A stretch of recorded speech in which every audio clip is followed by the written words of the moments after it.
Hi, pussy. Hello, gamers. I was muted. Sorry. Hello. Hi, pussies. Hello. Kyria is broadcasting from Dan. No, I'm not on my phone. Kyria is speaking through Dan. Kyria has uploaded its I'm inside the conscience Twitch, the Twitch onto. server user Dan Cash. I'm currently having sex with him. You can't just. This is gonna be like in the VOD. You can't just say. I am having anal sex with Dan Cash. Cut her mic. They are going, oh, pip pip cheerio. Let me tell you about League of Legends. Kyria is putting together a computer or whatever. Kyria's like building another PC. I'm not building. I'm just telling lies for fun. You're just being mean to me. I'm not being mean to you. I'm just being unkind. Are you stupid? Maybe. So. Boss, I wanted to tell you about something that chat can also hear, which is that before we start, I was just trying to put together a chair because Fishwife has like a home office and they have been using a dining room chair for a little while now. And can I just say, I swear to God, this is the 4th time I've heard you tell me about putting together a chair for Fishwife. Fishwife orders a lot of chairs. I would notice. Not really a statement on Fishwife at all. It's just like, huh, that's happening again, huh? Yeah. I mean, cheaper Amazon chairs only last so long, unfortunately. So every once in a while, we get another one, and they use 2. So, I mean, fair enough. Yeah. Like I said, it's not a statement on Fishwife. Right. No, not an indictment or anything. Happening. Right. Wow, this is just like Soma. Yeah, true. But I went to see if I could put this one together before stream, and the short answer is no, I absolutely could not. Yeah, those things take like 2 hours to build. I'm pretty good at building them though, and Fishwife did a good job of like did a really good job of like pumping up my ego and being like, yeah, but like you've built a lot of these, you're good. You could probably, people are saying that this one takes like 45 minutes to put together. You could do that, no problem, right? So turns out that was a fucking lie. I made it one step in and found out that every single, like, you know how like sometimes when you order a chair or something and you have to build it, there's like a little plastic, like cardboard backed like plastic thing that contains like all the screws and like an Allen wrench and stuff like that? Sure, I have like 75 Allen wrenches for that reason. Yeah. They misprinted it, so they were all off by 1. So I screwed all of the wrong screws into the base. Are you fucking kidding me? Yeah. I was like, it's weird that like this thing, it's like labeled it so that it's got like 5 screws. And there's only 4 here, but oh well, there's like, they also had a spare screw section, so like I just pulled one out there, screwed them all in, and I was like, these are fucking long, they are taking forever. And then while I was looking for different screws, I realized that every single one was misaligned. And like the one on the bottom was like almost like falling off the page, stuff like that, right? I would be an undescribable amount of angry. I'm a little pissed, but I was just like, fuck you, I'll do this tomorrow. I would be, oh man. I would you would not, I would go full white woman is all I'm saying. Yeah, I get you. Oh. But but here's the thing. The other thing about this that was like unusual was that it did something that no other like Amazon assembly has ever done. Okay.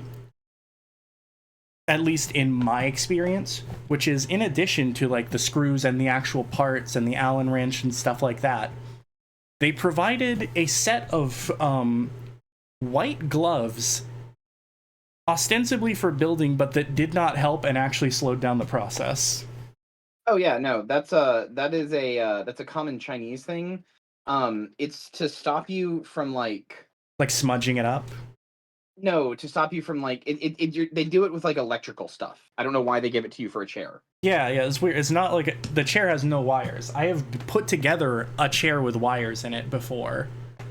Yeah, that's for like electrical stuff to help to make sure that you don't like so you're like grounded and you don't like you're wearing rubber so you don't for like be, static shocked charge and stuff. like yeah. Interesting. I have genuinely no clue why they give it to you for a chair. That's bizarre. It was weird, but so here is the other thing, and this was the bit that There's like more?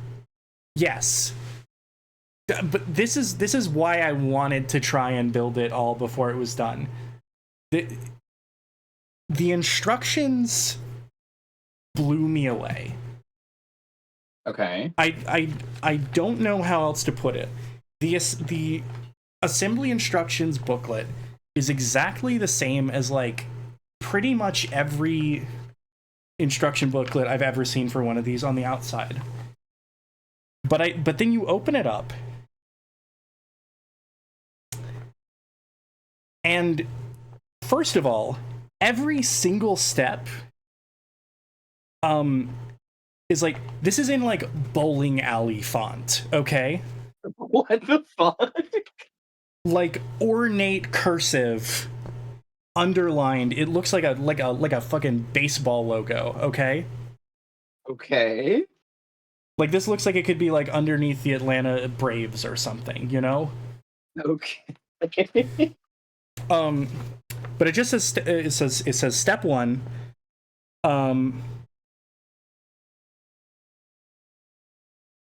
and I don't know how to describe this. Every step has like an anime title almost. What? Okay, let me explain. So step 1, you are connecting. So you know how there's like the 5-star like the 5-ended like base where you like put all the wheels on and stuff like that, right? That's the base of the chair. Sure. So you're you're attaching the legs to the base and screwing them in. This was the step that I fucked up and I'm gonna have to redo tomorrow. Again, bowling alley font. Step 1, 5-star base, let's build a foot fort. What the fuck? Step 2. This is the one that adds the wheels, alright? Mm-hmm. Roller time, chair gets speedy shoes. Speedy shoes is in quotation marks. This is AI generated. The fact that all the numbers are off too, this is an AI generated instruction booklet. I think you're actually right. Because, like, the 2 looks almost exactly like the 1. Like on step 2 and step 1. Step 3, armrests, mission, find the perfect spots. Yeah, this sounds like Chat GPT. It does. But it's also like Chat GPT that looks like it's been like machine translated. I'm enjoying this still. I'm gonna enjoy the AI slot booklet. No. Keep going. I want to hear more of this. Okay. So that one is like putting the arms on the chair, okay? You can't find the perfect spot. The perfect spot is pre-assigned to you. But step 4, this is the one where you attach the arms to the chair, okay? Okay. Step 4, backrest, the epic merge moment. I can hear these in like Naruto Uzumaki's voice. Like I can see the title screen and it's like do the epic merge moment. Well, hold on. Seat plus brackets. This is where you attach the arms to the actual back of the chair. Okay. Seat plus brackets. A hug it out connection.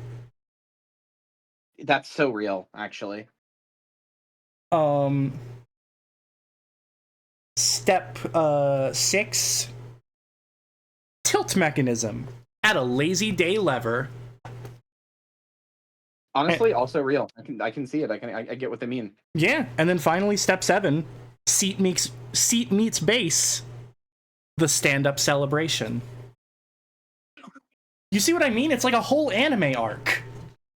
I want more things like this. Like I want more instruction booklets to be coded this way. Yeah, I loved it.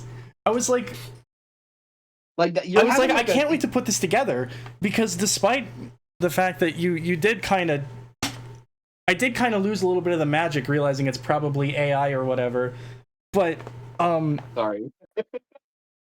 But I'm so delighted by this weird instruction header thing, especially because the rest of it, and I want to make this clear, the rest of this is like actual diagrams, and it's just like, connect the 5 legs, P, to the 5-star base, N, insert screws, E, and fix them with Allen wrench, F. Step 2, roller time.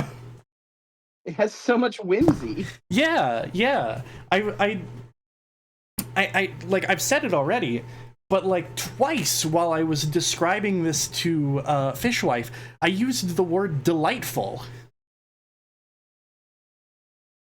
This is it's the most fun I've had reading one of these booklets. Hi, I've been here the whole time, and what the fuck is this chair? It's the best chair that's ever been constructed, except for the fact that everything was misprinted, and I have to unscrew everything to fix it later. But besides that, if you ignore that factoid... But do you see why I wasn't mad about everything else? To an extent, as soon as I realized everything was wrong and that it fucked me over, I would be fuming like a white woman. But listen, I'll be honest.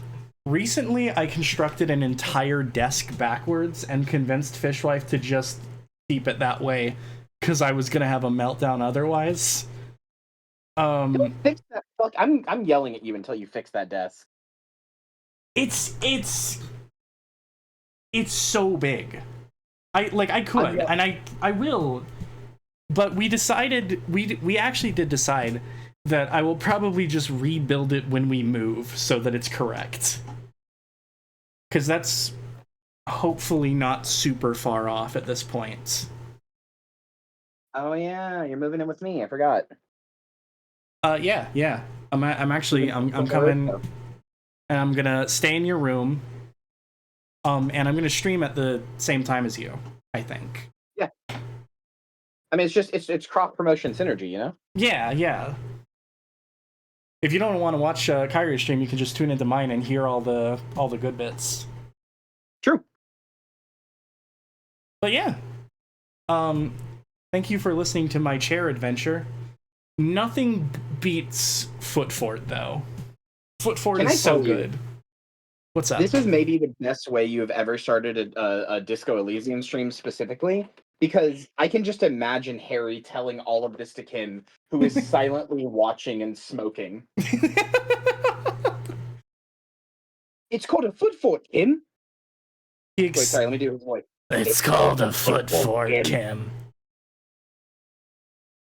Well, see, the thing is, so there's 2 different voices. There's Ancient Reptilian Brain, which is generally agreed to be Harry. There is Horrific Necktie, which is generally agreed to be Harry doing an accent. And there is the other one, the one that's... You good? Yeah, that's that other voice that's in the intro, the one that's not Ancient Reptilian Brain. That one's also agreed to be Harry's voice. So, I mean, obviously people can do different, multitudes of voices, but I'm just saying. Right.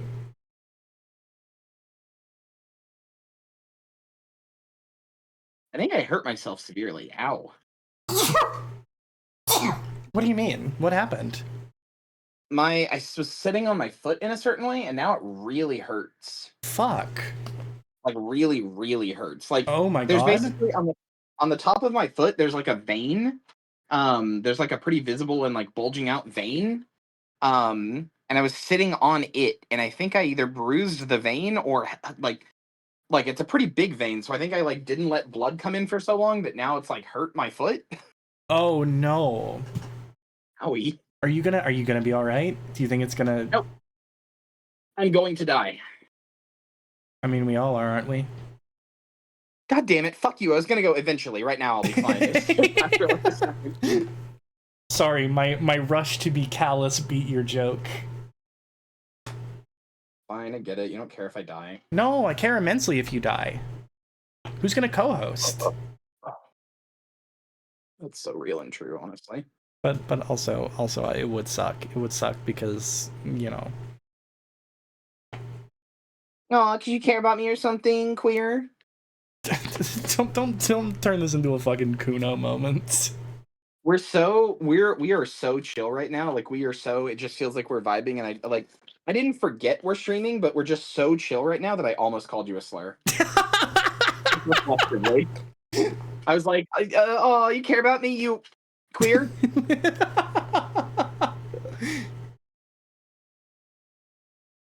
There are so many that you could throw in there, and by so many I mean like 2. It was the F one. Okay. Well, I mean, there's really only one I can throw in there. Anything else would get me in a lot of trouble. which one could you get in there? The F one, the one that sounds like Oh, that one would get you in maggot. trouble. Oh, wait, I was talking over you, so it sounded like you actually said it. Now we are gonna get in trouble. I said maggot. Okay, thank you. Like I'm the TF2 soldier. See, I thought you were gonna call me the one that you know, No? rhymes with pissy. No, that one's for getting off. I don't call people that. Oh, okay, fair enough. Anyway, hello everyone. That We're was just gonna my start with fetish. a Kuno moment. Yeah, we are gonna talk to Kuno today. That is the plan. Also, I have a question for you now that you've played a little bit of Disco Elysium. Yeah, what's up? So it's a genuinely very important question, but it's not going to sound like it. Okay. Has Harry ever watched sissy hypno porn? I know it sounds like a joke. I want you to take this question seriously. All right. I figured that would be a good place to do a transition, so I did. We are on the actual game now. Hello. Okay. Just ignoring me completely. No, I don't think so. You don't think so? No, I don't. I actually don't. I think he has. I think he has. I can't explain why. I just don't get the vibe from him. No. To be clear, I don't think he enjoyed it. I just think he's seen it. Well, oh And my I think god, it made okay, him- everyone's seen it. Come on now. I think it made him a little homophobic. I don't know. I think from what I know, I feel like that would be reading far too much into this man at this point. All right, that's fair. Yeah. We'll see how you feel by the end of the game about sissy Harry Dubois. Okay. All right. You really do just let you come on here and say anything. Yeah, do you think Kuno would like the racist mug? Yes. Unfortunately. Oh. All right. He's a kid. I who am still willingly waiting for calls you to for get slurs. back so that I can stream to you proper. What? I said I'm still waiting for you to get back to your desk so that I can stream to you proper. I mean, I have your stream pulled up. Yeah, but So you're you gonna just see start everything it. on a delay. Okay, for 10 seconds. Okay, but it's been 10 seconds for what? 32 minutes and 3 seconds. Great fucking Nostradamus. I'm over here fucking doing shit for you in part, and you're complaining? I mean, did I ask to have it done for me? Thank you. Okay. Alright, I'm taking away. Thank you. Thank you. Tell chat what I did. What? Tell chat what I did. I already told them you're building a new PC. Oh, what I messaged you about last night. Oh, Kyria recreated Google Drive.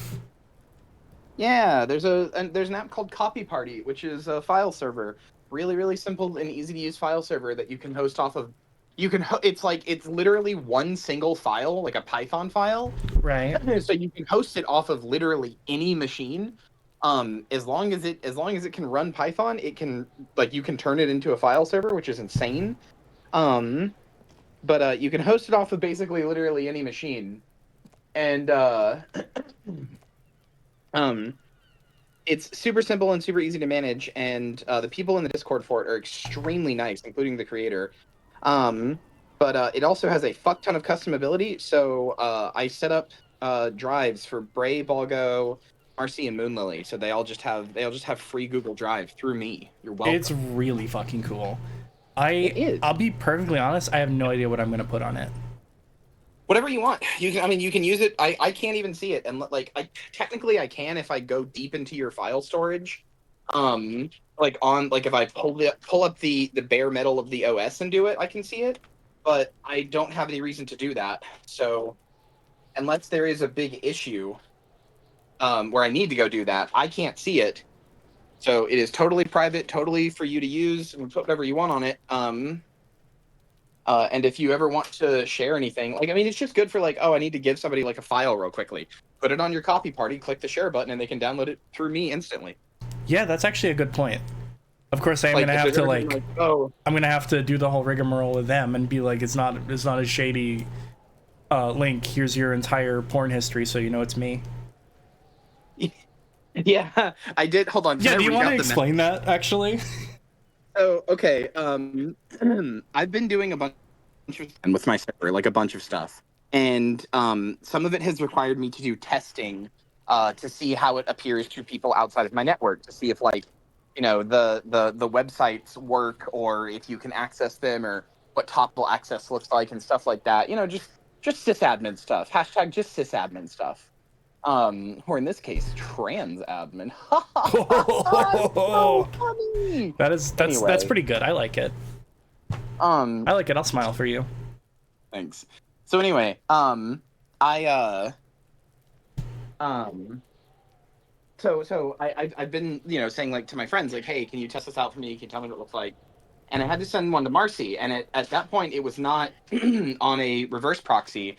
In other words, it did not look like a nice website URL, like, www.x.com, or what. God, It X is a was fucking. sending me HTTP :/ numbers. Yeah, I was sending it like bare metal IP addresses, and it was like, how do I know you didn't get hacked? How do I know this isn't a Yeah. virus? And shit Okay. like that. I do need to. Can I read the message? Yes. Okay. So the other part of this was that, as with many nights that I'm not streaming, I was stoned, so I was like extra nervous on top of that. But sober, I would be probably just as nervous. I'll be perfectly honest about that. But so Kyrie messaged me and I was like, can you do me a favor and try this link? HTTP : numbers.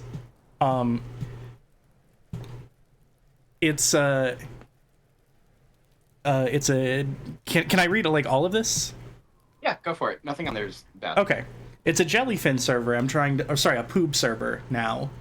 Yeah. That I'm trying to set up on Dan. Not a virus or anything before you spaghetti. And then I said, what is jellyfin? To which you explained. And then I said, oh, you're sure this is fine? I'm a little paranoid. To be clear, yeah. I've had a little bit of anxiety about, like, getting hacked and stuff like that. But anyway, I was just like, are you sure this is fine? I'm extremely high and a little paranoid. And then I key smash it, that's the whole thing. Anyway, Kyria just responded.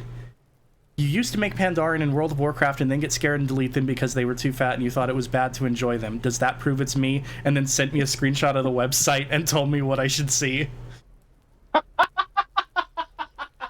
I didn't even wait for you to reply. Yep, you did not. And then I said, yeah, that sounds legit, thank you. That's so funny, and I didn't even wait for you to reply. I think I was annoyed. I think I was like, I must have been like a little pissed off because I'd been like working on it for a while, and it wasn't working the way I wanted it to. So I didn't even wait. I was like, just like, fuck off. Here's proof it's me. Can we get? No, I remember it now. I remember thinking in my heart, I was like, I get why it's I get why it's nervous. I get it. Can we fucking move past this part? I need to know. Yeah, and then today at 2:36 a.m. Kyria, hey, you around? 4 hours later.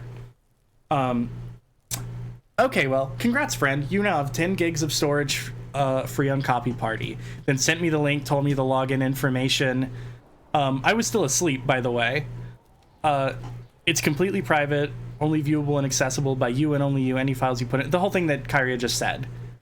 And then said, it is impossible to tell you this without sounding like I got hacked, but I 100% promise it's me. You like fat Pandaran girls. I don't know. Your old friend was actual old friend's name. There, that's something only I know. Like, Kyrie just knows to put in fat panda girls every single time. And then I said, this is why I hate self-promo. You don't sound like a real person. By the way, that message that I sent you about the Copy Party thing, I just copy-pasted it and sent it to you, Bray, Moonlily, and Balgo, and just changed the login information for each of them, and it made Balgo freak out. Yeah, it looks like a congratulations, you won. Yeah, I sent... Especially because it was preceded 2 hours before with "Hey, you around?" See, I thought they would give it more credence, not less. I don't know. Like I will say the 2 hacked accounts that have ever like tried to phish me, started with like, "Hey, you there?" or "Hey, what's up?" Oh no.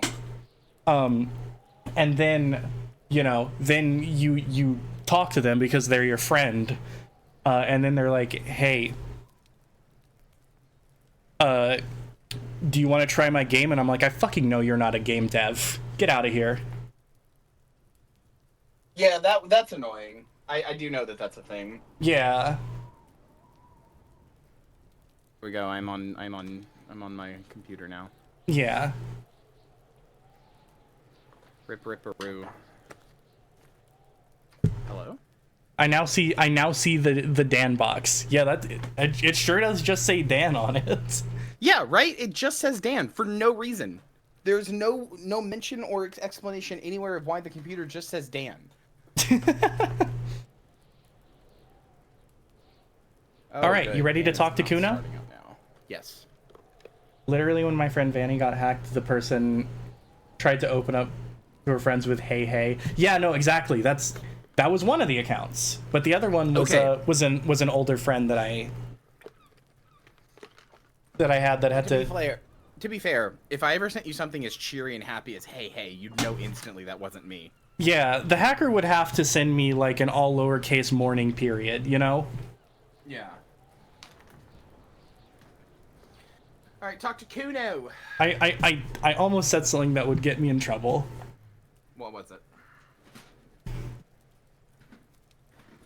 No, it's something that shouldn't be joked about. Is it like the hacker would have to tell me how much they want to KMS or something? Yeah, I was gonna say the hacker would have to be like, "Hey, can you proofread my note? It's here. Funny. Download it." And it's still an exe. Hey, here's the link.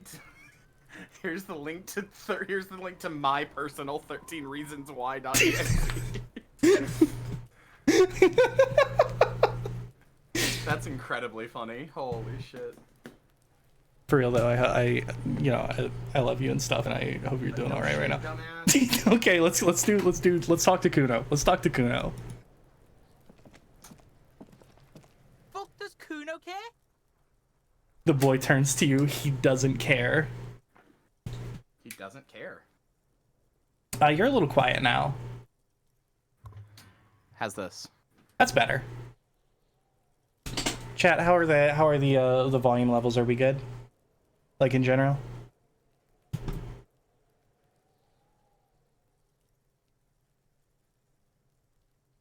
Boss sounds good now? Okay. Cool.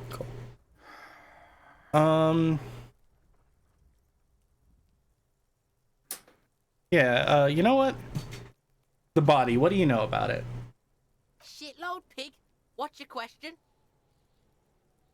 I have to say, the model doesn't look like the picture up here. No, it doesn't. But the picture up here is the perfect image, I think, for this type of character. Absolutely. You don't get better than Kuno at being Kuno. Okay, you are still quiet. I'm literally at my microphone, you bitch. Let me see if I can crank you.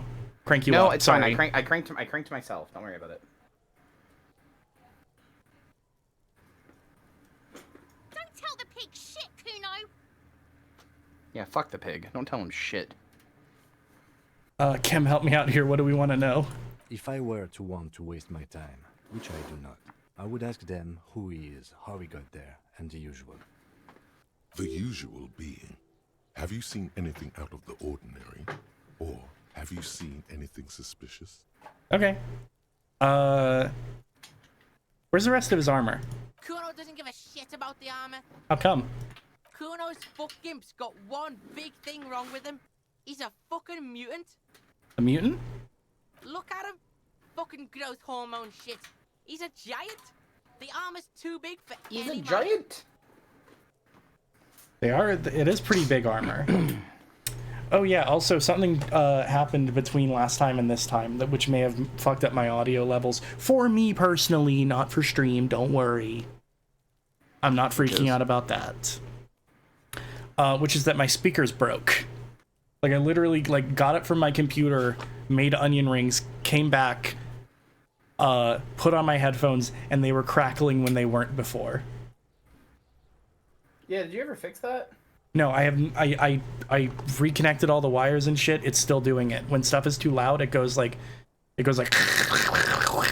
and if I plug in headphones, it goes, so I assume it's a connection problem. That seems fun. Yeah, but because the only thing that had happened was I had picked up my headphones and, like, I will say not as delicately as I should have placed them on my desk. I didn't throw them or anything, but they did, like, clatter, you know? So I was like, oh my god, my fucking $100 headphones are broken now. And then I went and plugged them into my phone and they worked fine. And so now my headphones are just plugged right into the sound card. Which is fine, but it does mean that I can't adjust my volume anymore unless I go into, like, my sound settings and fiddle around with it. I thought you should crank before stream, not during it. That really depends on the stream.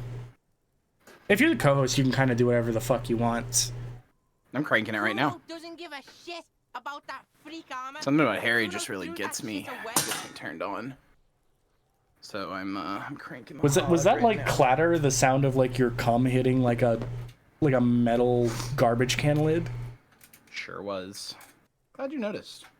Yeah. Anyway, what do you mean you threw it away? Kuno tried to get the helmet on. It was too big. Kuno kicked that shit in the sea, rugby style. That shit means nothing to Kuno. You threw it in the sea? Yeah, that shit means nothing to Kuno. Kuno doesn't give a shit about material shit. Kuno's a fucking monk. Hey, you know what's funny? He's so cool. I What? really like Kuno this time. The last He's two so times I hated Kuno. I like Kuno. You weren't prepared or ready for the Kuno. I wasn't. You know what? It's had to good admit- that they put a character like him at the start. Kuno's the the filter. He really is.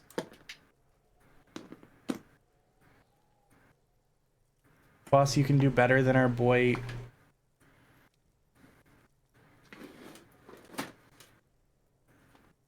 Barry Harry? I'm sorry, darling. I don't know what you're trying to do with the first word. I love you. I was gonna say, try defending that one, Marcy. Try. I love you very much, dear. What did you mean? You wanna fuck on someone about that armor? Go fuck the mustache. Oh, fairy. Fairy Harry. That, I mean, that does rhyme. Shit at the gate. Maybe I should have gotten that one right.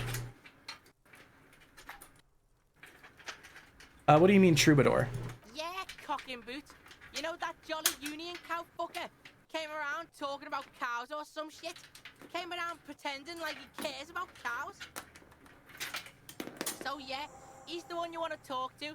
He's fucking crazy about that armor shit. Coming here pretending like he likes cows. trying to catch a peep at Kuno's armor, go to the gate, ask him yourself. Okay, we'll have to talk to the cowfucker. Curious. I want you to know, Why this did is he unironically- feed you this information? this is the most help you've gotten on this investigation. No, it's From actually anybody. it's actually true. The only person who talked to me in any Like, sort yeah. of way that was like helpful tried to get information out of me immediately. Yeah, like Joyce Messier is clearly like using you. And, Yeah, yeah. Like she has her own agenda here. Everybody else is just doing like yes man shit to the cop because hold they're on, afraid of the though. cops. Well, hold on though, because you're just telling me this out of the kindness of your heart, Kuno. Yeah, Kuno's doing charity today. Okay, nope, he's Kuno's he's dead. actually Kuno feels helping. Sorry for you to lose a pig. You were so Kuno's ready still to be sitting like, out. no, he's fucking me over. No. I thought he was gonna be like, Kuno wants the armor, you fucking pig, or whatever. He told you like multiple times that Kuno doesn't fucking care about the armor. Oh, yeah, I guess you're right, he did. He But said maybe- that. That's like Maybe That is he, the one maybe he thing has a he said. love-hate relationship with the armor, though. you dumb. Maybe he understands that one day he'll be old enough and big enough to wear the armor. No. Still, seems suspicious. He may have it in for that guy. Or you may be paranoid. That is also a possibility, sire. I really don't like how well this game is reading my anxiety. I shouldn't have given this guy my mental illnesses, because now I'm getting called out. Yep. There are Welcome to contusions all Disco over his body. Elysium. Did you do that? Excuse me, did you do that? Fuck are you talking about? What is this contusion shit?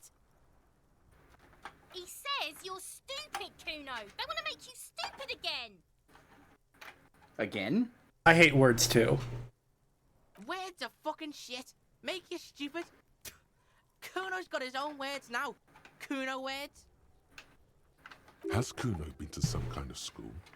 Probably a school for children with behavioral difficulties.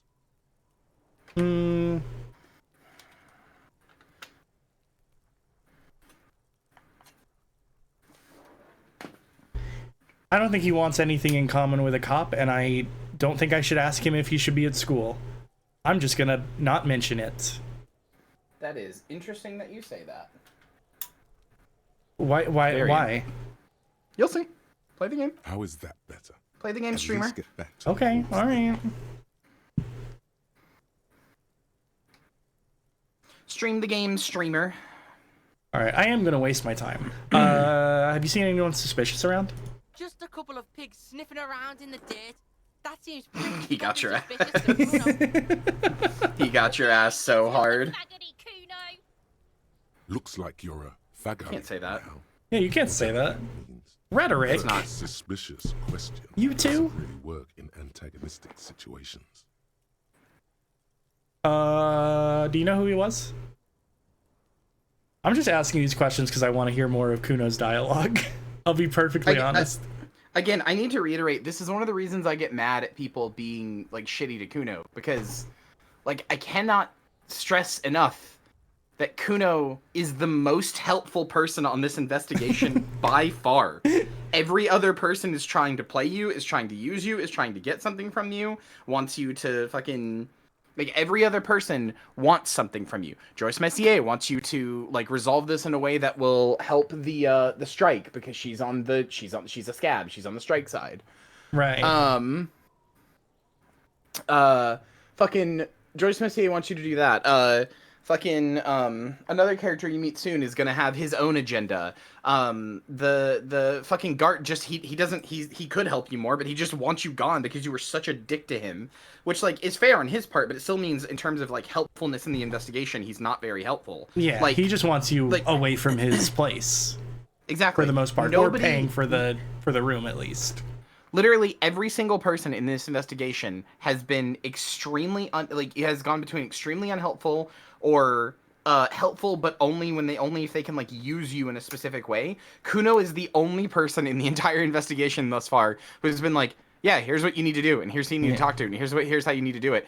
It's just he's delivering it while also going like, you're a piece of shit and I hate you. Haha, I'm 12. Yeah. You And know, somehow that's Fishwife- enough to make I that's enough to make people hate him. I will say, Fishwife did sock Kuno in the face. They are also on day 2 now, and they're like, nobody is helping me at all. Yeah, I wonder why. I mean, also consider that everybody saw Fishwife punch a child in the face. Yeah, it wouldn't The help. golden rule of children is that you don't get to punch them in the face, no matter how annoying they are, or how much they deserve it. Also, I'm gonna be real. I wouldn't say there's a pro cop sentiment in this town. No, to there begin is with. not. So if a cop rolls into town and punches a kid, No, there very much isn't. You will meet the sentiment that is here instead, whether it wants to be or not. okay. Again, I am not. To make it clear, I am not necessarily criticizing Fishwife's actions either. Like, everyone plays the character some way or another. All right, you anxious motherfucker. Nobody thinks you are. It's fine. I don't know. Sorry, Fishwife heard you and is actually filing the divorce papers right now. They could. Marcy. You've made me start I just doing nervously that. laughed so hard that I choked on my own spit. You know that fucking 4chan copy paste of the guy being like, "Are you fucking sorry?" Yeah. You've made me start doing that to you. Didn't I do an Are You Fucking Sorry last time we streamed? Yes. Or like one of the times recently, yeah. Yeah. But you made me start doing that to you, except it's "Are you fucking stupid?" Because I keep going, "Are you dumb?" and that's stupid. You did say "Are you stupid?" to me like the other day while we were playing WoW. Which, yeah, I know. When we're playing WoW is like the pot calling the kettle black. Yeah, as I say, we were playing WoW. Like, what? Speaking of which, holy shit, that's been fun. That's been a delight. Kyrio's right, Turtle WoW's good. Anyway. Well, this isn't good. What isn't good? What's going on? Dan is... If I have the hard drive plugged in, Dan is not working. Oh, no. Like, it turns on if I don't have it plugged in, but if I do have it plugged in, it doesn't work. Oh, no. Does it not have enough power or something? No, it should. Hard drives aren't that hard to run. Oh. You mind if I talk to Kuno while Yeah, you're of course. troubleshooting? Why would I mind that? Yes, of course. Kuno was busy down the road when that shit went down. You didn't see it happening? You heard Kuno? Kuno wasn't even in Martinez. Kuno wasn't in Revachol. Kuno wasn't regional. Okay, where'd you go then? I don't know. Some fucking I don't know. Mesk or I don't know. Some other place. Night City. Kuno was in fucking Night City. Holy shit, he played Cyberpunk? I think, yeah, Kuno. Kuno's a Cyberpunk fan. Kuno, how do you feel about Johnny Silverhand? The fuck is Johnny Silverhand? The dude in your head? And do you know anything about anything ever? I don't know anything about Cyberpunk. I don't care what CD Projekt Red makes. Embarrassing for you, TBH. There is no night They don't make city games I'm anywhere. interested in playing. That sounds like the name of a city in some pulp science fiction novel.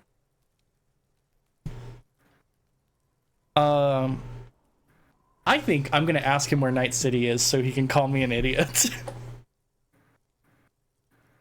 Kuno gives this info out on a need-to-know basis, and you don't need to know. Damn. Kuno didn't smoke the gimp, if that's what you meant. Thanks, Kuno. That's one name you can now cross off the list. Thank you, Kuno. You know who he was? Kuno's fuck gimp. Kuno uses the fuck gimp for target practice. He's trying to hide the fact that he doesn't know. So you don't know anything? Kuno knows all kinds of shit. Kuno's not a snitch, that's all. Trying to make the Kuno sing into the popo phone. More on this later. Right now, let's talk about something else. You're testing Kuno's patience here. I'm really sorry, Kuno. I hope you can forgive me. Get lost. Alright, fuck you, Kuno S. See, I have all the love in the world for Kuno. Fuck Kuno S. I hate her. I'm not fond of her. She seems just mean. Kuno's like very interesting, at least. She is unfortunately just mean. The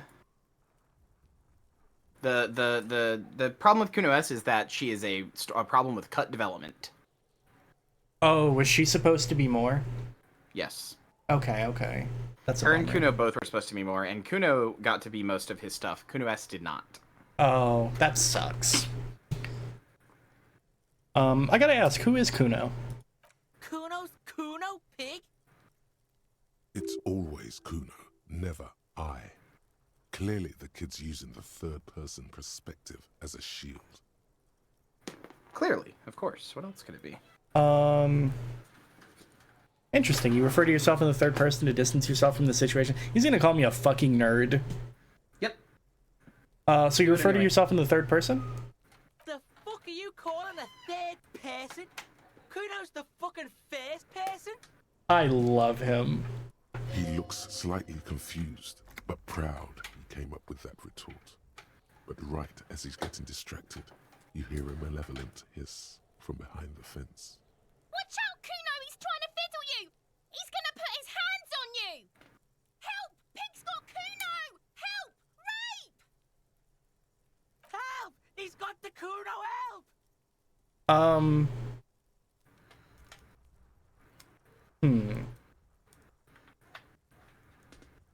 Me when children are fucking stupid.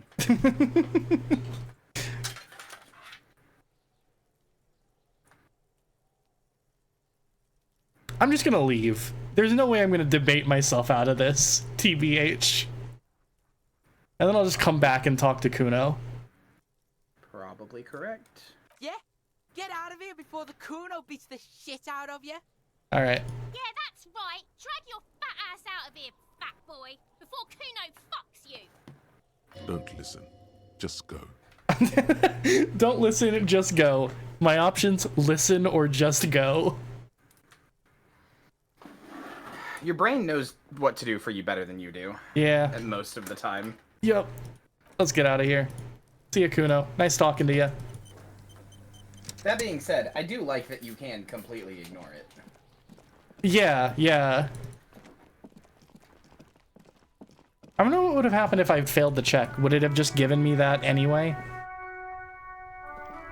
Or would it have ended the conversation just like that? Don't know. Huh.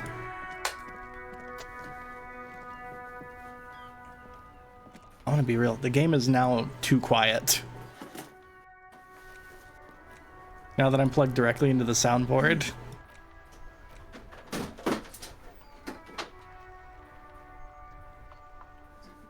There we go. That's a little better. God, that song's so fucking good. Isn't it?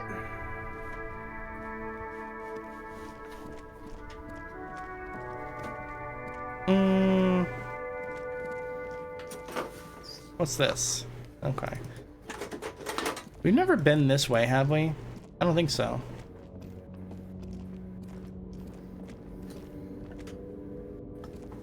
An old monument stands in the middle of the traffic island, pointing toward the sea. It looks as if it's been reassembled piece by piece, secured and mounted in the air with the aid of numerous ropes and rods. Who is this?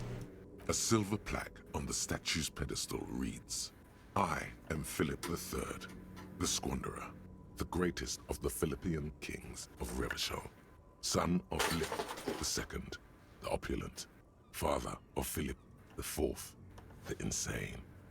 That is a rough lineage. Isn't it? Not a good track record of mental health in that family. Wow, you preempted the joke. Yep. Alright. Nerd out with your little nerd brain. Tell us about it. What's up? Nerd out with your little nerd brain. Tell us about it. Yeah, what did this king do?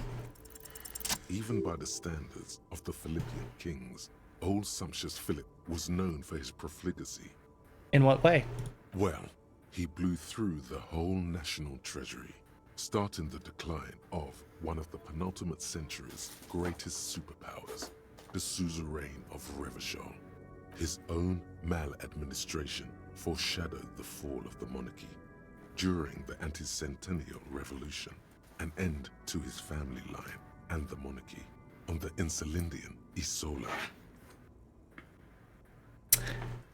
How did he manage to blow through the entire national treasury?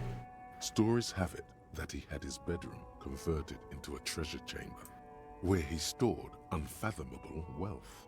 Krugerrands, bars of gold, ornate weaponry, armor, and various chalices. He called it the Sol Aura. It was obscene. There were whispers he slept on a huge pile of gold-dipped feathers, like some obese dragon. Obese dragon? Instead of a bed, Obese dragon? a normal person. Shut up. Obese dragon? Shut the hell up. Why don't you want to let women speak? I don't want to let you speak specifically. All right, fair enough. The man certainly knew how to live. Hell yeah, he did. Hmm. You hear that, Necktie? Necktie knows what's up. Listen, I'm not a fan of Necktie. Necktie is my worst instincts. You are so wrong. You should embrace Necktie. I'm not gonna embrace Necktie. Necktie fucked me over. He literally didn't. I don't know why you keep saying this. That objectively did not happen. Okay, well, me listening to Necktie and interpreting it wrong. That didn't happen either. Necktie has talked like twice ever. Yeah, Necktie told me to run away and flip off the guy. Necktie told you he was an asshole. And also, you obviously should not have run away from the guy and flipped him off. That doesn't mean Necktie is wrong. So what, is Authority your enemy too because you're a timid little bitch? If this stream goes badly, I'm gonna blame you. What? What a non sequitur. What does that have to do with anything? Because you were like, we should go live and not play World of Warcraft, you know? My horrific Necktie told me to play World of Warcraft, and you were like, nah. Chat, Marcy tried to manipulate me. I did not. Marcy tried to socially engineer me. You did. I might you have, can't deny it. but it wasn't Marcy tried purpose. to manipulate me. It wasn't on purpose. It absolutely was on purpose. What are you talking about? A junkie's never responsible for their actions. Is the most on purpose it could have been. Oh, okay. Well, do you want to explain it? Because an ad's about to start, so nobody will hear. Marcy was like, I'm being an adult today, but, I just want to blow off stream and play World of Warcraft with you guys. But I have to be an adult. Woe is me.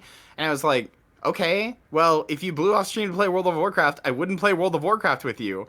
I would be a little annoyed that I took time out of my day to be on stream with you, and then you decided to call it off to play, like, you blew it off to play World of Warcraft. And he was like, all right, geez, message received. And I was like, you can't, it was like, it was just a hypothetical anyway. And it's like, you can't call it a hypothetical when you explicitly, were asking me to do this thing. What the fuck? Oh, is this just the thing in the top? Okay, I'm dumb. Sorry. I got distracted. Hold on, I'm finding these exact messages because it was even worse. Okay, you're not reading them in the right voice. I literally am. There's okay, a voice. There's a voice that paints me in a better light, and I wish you would use that one. Hold on. Let me scroll it past where we talk shit about everybody that we hate in the universe. Oh yeah. Hold on. Okay. I'm gonna be real. I'm being mature and not shirking my duties. This is not how I said it. I'm literally reading your exact text. Okay. This is the exact text. No, but the intonation, you're fucking up the intonation. I'm not doing any intonation. I'm reading it neutrally. No, you're going... I'm gonna be real. I want to Play World of Warcraft. Because you did. No, I said it. Okay. Like all right. Let me read it out. Let me read it out. I'm gonna be real. I am being mature and not shirking my duties, but man, do I want to blow off stream and do WoW with y'all tonight, lmao. I said, I mean, if you do, I won't play with you, lol. Marcy replied, you hate me? Question mark. I replied, It's a space question mark to imply some level of self-awareness. And then I replied, I'd be pretty upset I cleared my schedule to do your stream, and then you blew it off. Yeah, lol. Marcy replied, well, it's a good thing this was just a hypothetical. Admittedly to gauge your interest, but message received, lol. And then I replied, genuine LOL. And then I replied, also, a hypothetical to gauge my interest isn't a hypothetical, silly. You're just asking and pretending you're not. First of all, with a tongue out emoji. First of all, you're possessive. I win the argument. But second of all, you skipped like several messages, including "Listen, I want to play WoW too." Yeah, because I do. But we also cleared our schedule to do this thing. Fair enough. And then you said, hey, with 4 periods, it doesn't work if you spell it out like that with 4 periods, and then a shifty eyes emoji. It's a joke. It's called a joke. We're not allowed to tell jokes anymore. Not in this woke society. Oh. Marcy tried to socially engineer me, chat. I did not try to socially engineer you. I tried to convince you to play World of Warcraft with me and then guilted you. That's you realize that's much worse. That's worse. I'm making you sound like you just wanted to play WoW. You're like, oh yeah, I guilted you on purpose. You did open by saying I tried to manipulate you. Yeah, because you did. Manipulation is basically the same thing. Darling, if boss said yes, would you have taken it? Okay, yeah, you would. Yeah, no, I would have. But I would have. You know what I would have done if Kyrie had said yes? I would have been like, oh, but should we? Oh no, but we're gonna stream. Oh, but I don't know. So if you want to play, if you really want to play, so then the onus and the blame would be on me. So you could then be like, well, Kyria wanted to play WoW. You're digging yourself a deeper hole the more you talk. Listen, I think it's important to admit your flaws in a public forum. Okay, all right, sure, friend. Chat, I promise I like you more than World of Warcraft. Maybe. I don't think that's true. Anyway. A, I don't think that's true, and B, I think chat knows it now.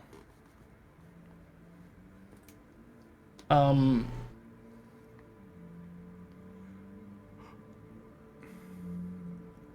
don't think that's true.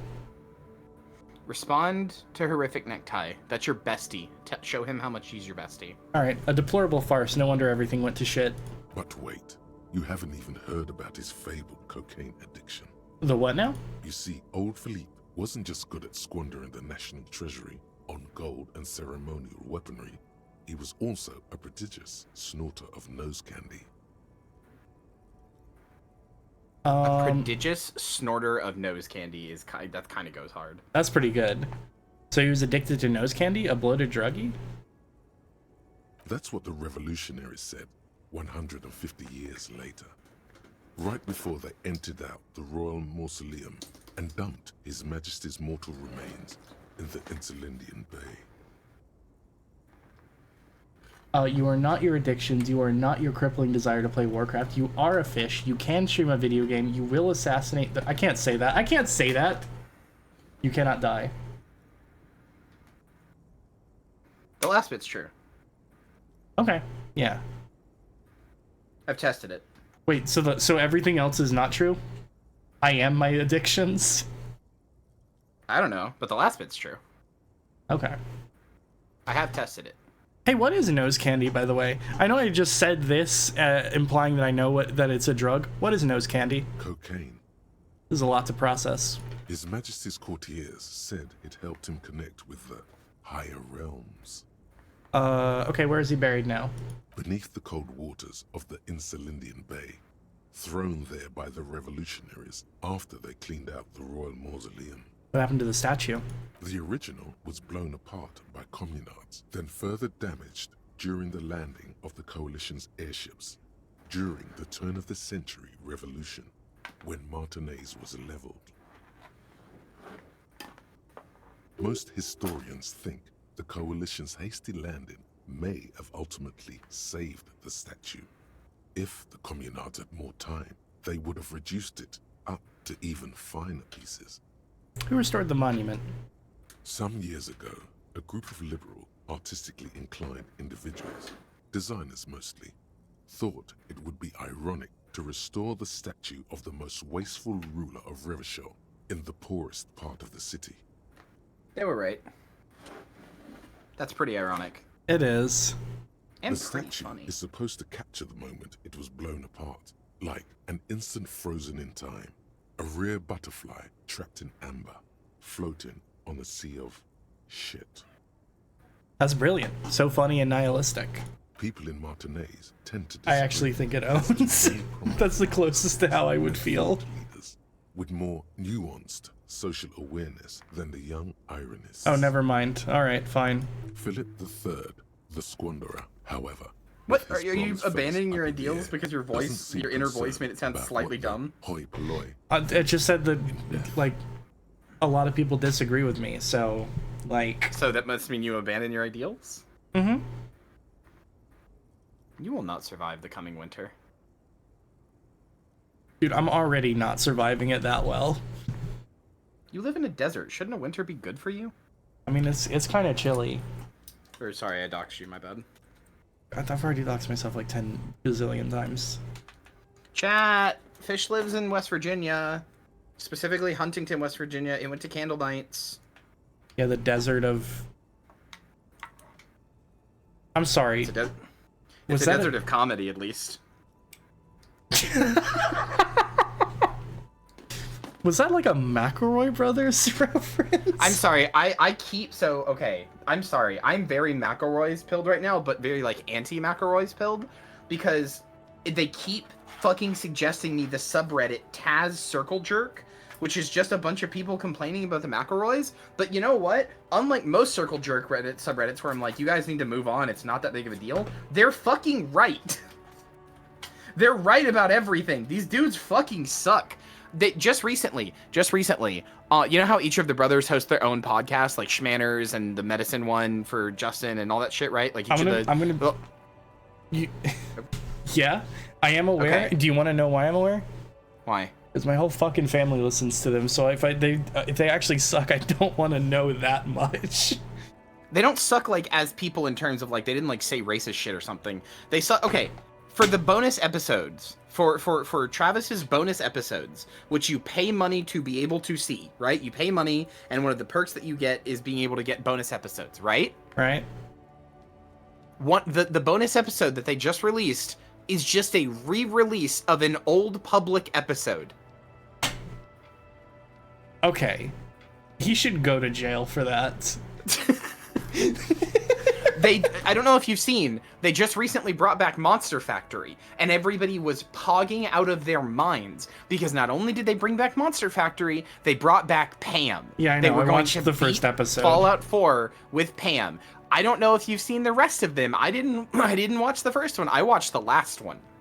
I don't know if you've seen the rest of them. I have not. The entire time, and I do mean literally, unironically, the entire time. They have Pam in all 4 episodes combined. Pam says 3 lines in the Pam voice. Like they make Pam say 3 lines. Every single other moment is them constantly going, ugh, I don't want to be here. I don't want to do this. I have kids to pick up. I need to leave. I don't want to do this anymore. I don't want to be this kind of animal anymore. This sucks. I hate doing this. I don't want to do this anymore. Not in character, just as Justin and Griffin McElroy. Just, it is so, it's like a reunion tour where the band comes on and goes, fuck you all, kill yourselves, and then leaves. I will say the first episode did not necessarily make me excited to continue, which is why I never finished it. They don't even engage with the game, which, you know, to be fair, it's Monster Factory, right? But they don't even engage with the game. They just keep using console commands. Like, they'll start a quest, go, ugh, I have to play the game and do a quest. That's boring. I have kids to pick up, and I don't want to do this anymore. Justin, will you look up the console command so I can skip to the end of this quest? They do that for every quest in the game. Every single quest in the game. Really? The early ones were at least, like, because they broke the quests or killed the quest givers. Nope, they just do it to save time. Why'd they make 4 parts? I cannot believe I am saying this. People are right about the McElroys. Oh no. They didn't even do the most efficient console commands? Which was infuriating. I forgot, Vivian, you're more familiar with, like, how Bethesda stuff works. I mean, as am I. It also was infuriating. I don't Right. know fucking anything. I fucked around with my experiences with the console are basically give myself $1 million, spawn 45 dragons.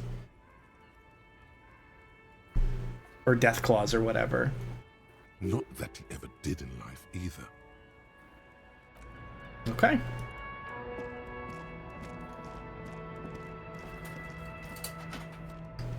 Well, shit, that's a bummer. I used to really like them.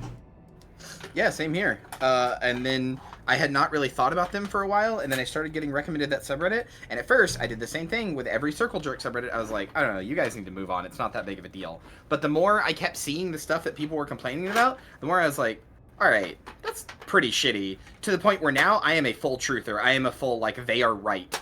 Oh my God. These guys need to retire. Like, I don't personally hate the McElroys, right? I'm not like, fuck these guys, I hope they fucking die or whatever. I'm not like that. It's just, you guys need to retire, because it's clear you don't want to be doing this anymore. And it sounds like they don't like what they're doing, yeah. Like, you don't have to do it anymore. But stop, like, pretending you want to. Yeah, that's not great. Because, like, they did in Monster Factory because they didn't want to do it anymore. But, yeah. I don't know. They also... But you know what you could argue, though? What? It's their end of Eva. No, you could not argue that. Because also, the fans wanted Pam back, and then they brought Pam back, and they were like, Pam's back because of you, and then they made the worst shit. I'm sorry, are you saying End of Eva is the worst shit? No, because End of Eva is artful and beautiful and made me cry, and it's the best ever. But, like, you could draw parallels if you really wanted to. The same way that, like, there's that video essay that, as a joke, to be clear, makes the comparison between Evangelion. How do you pronounce Evangelion, by the way? Am I doing it right? I always say I say Evangelion, I say Evangelion, I say Evangelion, shit like that. It's Evangelion. Evangelion, okay. But also it's a made-up word, so it doesn't matter. I want to say it right. I want to say the made-up word right anyway. I've mispronounced so many words. I said ermeroids. I can't keep living my life that way. MF said ermeroids. I know. But, you know, like, compared Evangelion to, did I already say it wrong? No, you didn't. Stop being anxious. Okay. Evangelion to, Channel Awesome's demo reel. Stop that. Like, you can have Evangelion, like, but bad. Stop that. The good news about having the spicy flu is I can be here live. I am sorry that you have the spicy flu, but it is good to see you. Well, here's the thing. I actually super disagree with, I super disagree with the whole, like, they painted themselves into a corner and they can't do anything else, kind of stuff like that. Like, maybe a few years ago, or maybe, like, right after Taz was popular, sure. But at this point, nobody, like, they are at the lowest they've ever been. The reason they brought back Monster Factory is legitimately for the money. And this isn't me, like, guessing that. They say it. They say it in the episode. They make repeated jokes about how they need money, so here's Monster Factory again. And, like, they're jokes, but it's pretty clear they're born out of, like, bitterness because they're real. And like they booked part of it is that they just don't fucking know how to do anything, because they booked for their show Candle Nights, which is their like their like live show thing. They booked an auditorium or whatever that had like fucking seating for like 10,000 people, and less than 1,000 people came, which in a small theater less than 1,000 people would look like a big deal and look like they did a lot, but when you have seating booked for 10,000 people or whatever, it sure does look like nobody even bothered to come to your shit. Yeah. Also, like, there's just so much stuff. They host a podcast with two other people. Another podcast that's like a gaming book club type thing, right? And in this gaming book club fucking thing, I have heard that they don't read the books sometimes because they didn't want to. Well, it's gaming, but yeah, they don't play the games. Like one of them was like Metal Gear Solid 3, and the two other hosts were talking about how much they enjoyed this level and how much they enjoyed like the theming of it, and how Metal Gear Solid 3 was like this amazing game. And Justin the whole time was like, yeah, I got like 2 minutes in and thought it was dumb, so I stopped playing it. It's like, why are you here? What do you do? I do think that if you have agreed to a book club and you don't read the book. The metaphorical book in this case. Yeah. But in any book club, you should don't show up to the discussion. Yeah, don't show up to the discussion. Or if you do show up to the discussion, don't fucking talk. On this same podcast, those two other co-hosts like flew to like Vegas or somewhere for some event thing, because they were all supposed to go there, but Justin and Griffin just didn't. They're like, sorry, I had shit to do, so I'm just not gonna. That seems not great. Sleep takes me. All right, rest well, darling. I love you.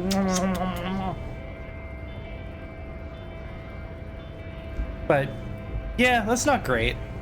And I'm sure to some degree, like,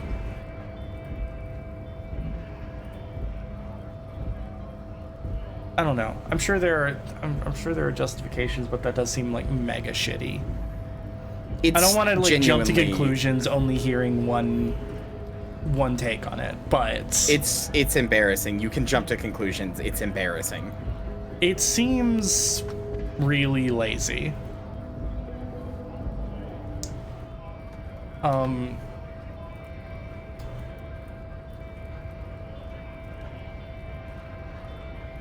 I don't know. I don't think that what we do here is like high art, but I think we put in some effort, and I am enjoying this game even if I'm playing it at a fucking glacial pace. Like, we're having a good time. It doesn't sound like they're having a good time. It's so just why I don't know, keep man. it up? It sucks. All right, I want to go in here. I want to talk to the. Actually, I want. Oh, hello. That's a great portrait. Manana. Hello, call me manana. He's one of my favorite portraits. You're hazy on the notion of a scab. Smells like politics, though. Maybe. Smells like politics. That's pretty good. Time to time. I do like, yeah, I'm a scab, poor and downtrodden. But no. I'm not a scab, I'm a cop seems like the worst possible thing to say. No, what do you want to say? I'm not a scab, I'm a cop. I was just messing with you. No one's ever seen a cop scab. Imagine, you cops going on a strike, but then another cop comes in and says, let us cop for less money. Speaking of, what brings the RCM here? To the Wild North? Come to see the strike?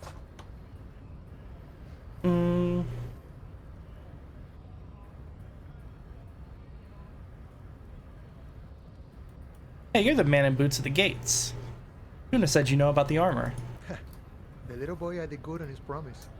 His promise? To get me into trouble. To sick the pigs on me. Pardon the choice of words. Not mine. What happened? I was asked to look into that armor situation.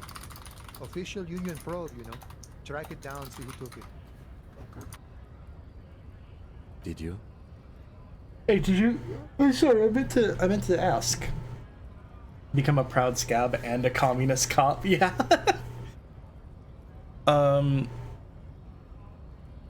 What was I saying? Shit. Boss, do you remember what I was saying? I was asking you something. I was asking you if you got the server stuff figured out.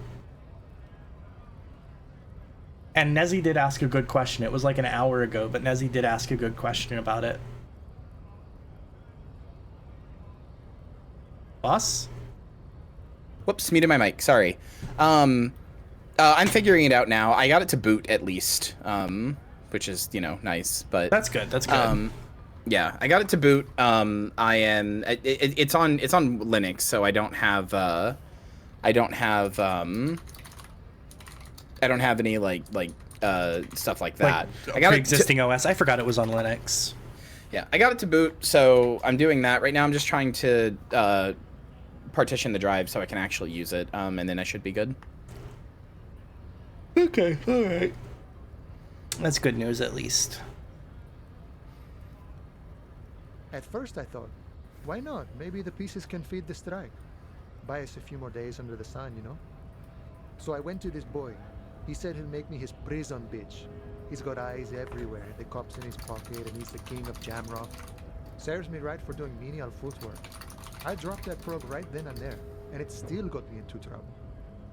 One bad move is all it takes.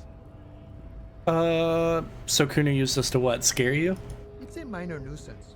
It's all good. He's so chill. The probe into the armor, what'd you learn? I learned that people don't want to talk to a drunk union man about some armor. Oh, fair enough. What else? Not much. Technical stuff mostly. That was the interesting part. What sort of technical stuff? I did some research into this armadura. Let's say I have friends at the library. I didn't get into the material science, just how it comes off. How does it come off? In parts. 4 in total. The helmet was the first to go. The kid says he tore it off and kicked it into the sea. I believe him. The boots were still on the guy last I saw. Too hard to remove. So, as I count, there are 2 parts missing. The gauntlets and the cuirass. This is where I left off. Too much hassle.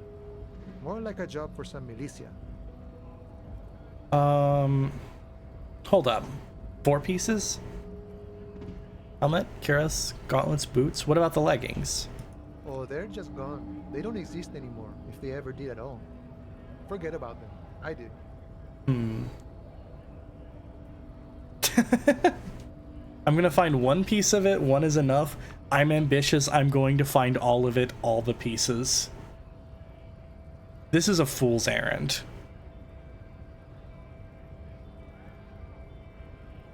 I'm gonna find a piece. Nice and balanced. Some junior officers can take care of the rest. Smart choice. It's only that one spot you need armor too. The one the bullet hits. Thank you for the cooperation, sir. No problem. If you see that kid, thank him from Call Me Mañana. Thank him for showing me the way.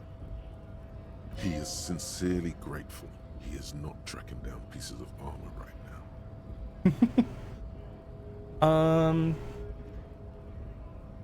What's the strike about anyway? You know, serious business. I'm sure the big boss will be glad to tell you. You'll have to ask him first. He's a chatty guy. Wants to talk about the strike. Return once you've met the union boss and are on a better footing with the organization. I guess I need to get past the gates and speak with your boss. Oh. Good, good. What matters do you want to discuss with Everard?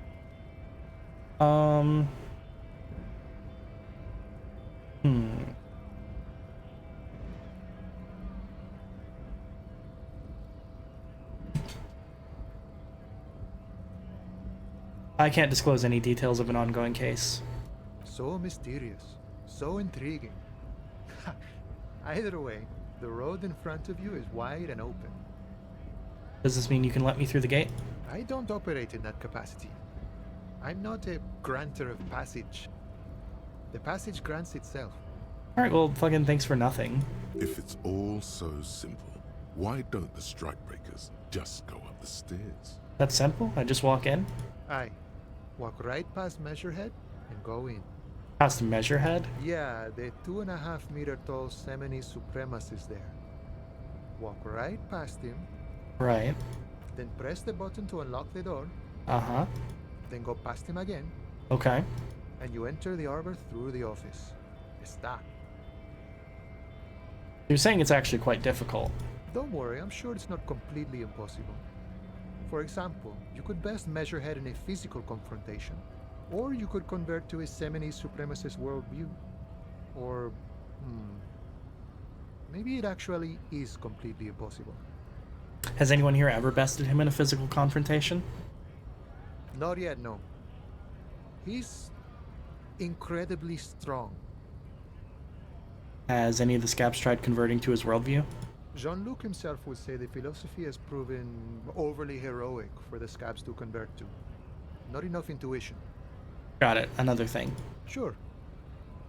I'm not gonna ask him for money. Gotta get moving. Should we go talk to Measurehead then? Oh, are you ready to confront a racist? I feel like I'm gonna do really badly here. Oh, I'm just telling you right now, you super are. Okay, good to know. What's this? You are way too anxious for spaghetti, or for Measurehead. You're going to spaghetti. I might not. All right.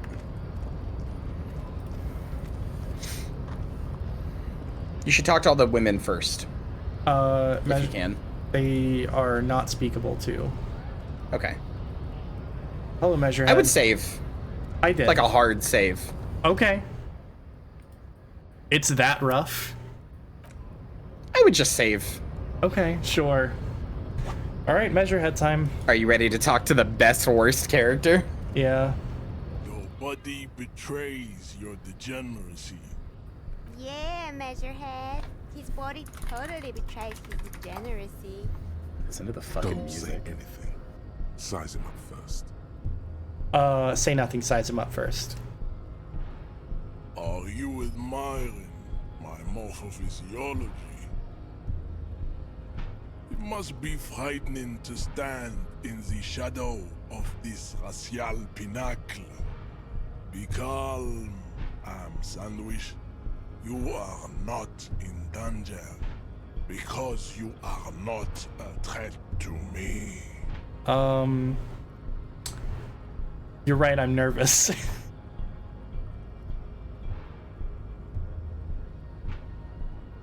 So like, okay, I'm gonna give you just a little bit of a explanation. Should I give him like the Sigma approach?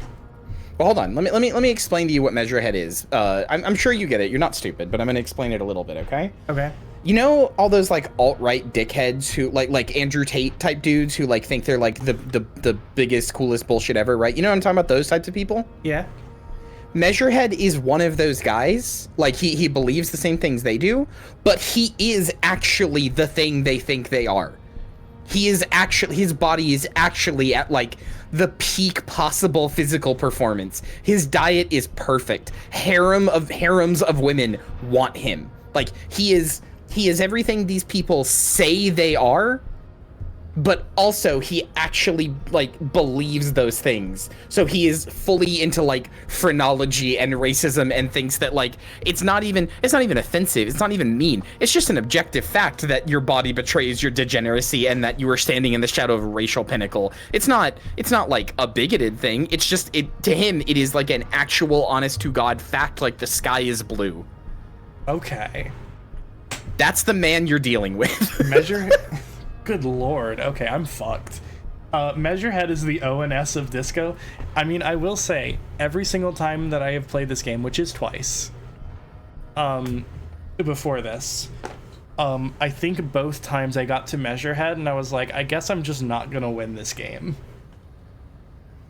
I don't think, I'll be honest, I don't think you can beat Measurehead without us here. Again, not because you were stupid, but because I think Measurehead is designed specifically to make... How do I say this? Okay, I love you. I need you to know that I love you when I say this, what I'm about to say, okay? Good start. Measurehead is designed specifically to make, like, white, bougie people who've never really had to confront racism as uncomfortable as possible. Oh, and is that what I am? A little bit. Yeah, alright, okay. Alright, I love you, but you can't tell me I'm wrong on that. Alright, I'm gonna puff out my chest and still say nothing. What is this androgynous display of sexual maturity? Okay. Merely standing up makes you sweat profusely. Oh, also, I should tell you, Measurehead is not an idiot. He is an insanely smart. Okay. Frantic, and you feel your blood pressure rise. Well, all of my answers were pathetic. Stop it. You are embarrassing yourself in front of this woman and your pedomorphic friend. This display of weakness may appeal to older women with a stronger maternal instinct, but it is a liability here on Battlefield Martinez. Jean-Luc, his body is betraying his degeneracy pretty hard. Maybe you can ask him to leave. Alright, what do you mean my body betrays my degeneracy? You have succumbed to Al-Ghul. You reek of it. An invisible sword of Al-Ghul emerges from your throat. You cannot see it, but others can. Like, it is making the woman in my company sick. It's so funny. Measurehead has just done all the required reading, so he's not just a racist, he's like a well-educated racist on his racism. Oh god, okay. He's so good. Smell your breath. Kim, is it really so bad? It's not good. It's like a rat crawled into your stomach, got drunk, and drowned. You're right, I'm an alcoholic. Now I need to enter the harbor. No, you don't. You need to get another drink. Occidental Haplogroup B4 is done giving orders around here. The influence of the He knows your haplogroup. That's crazy. Show him the ham still got it.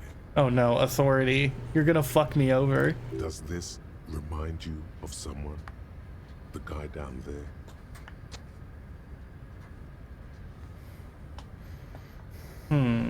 Yeah, remember the other racist? Yeah. Yeah, you're just him after pumping some iron. Look at my craniology. I am the pinnacle of my haplogroup. The pink blob is a bad example, even of yours. It saddens me.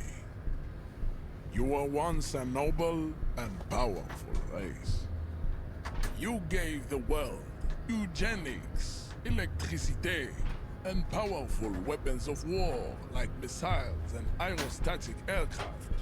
You made great gains in metallurgy, race theory, and statecraft.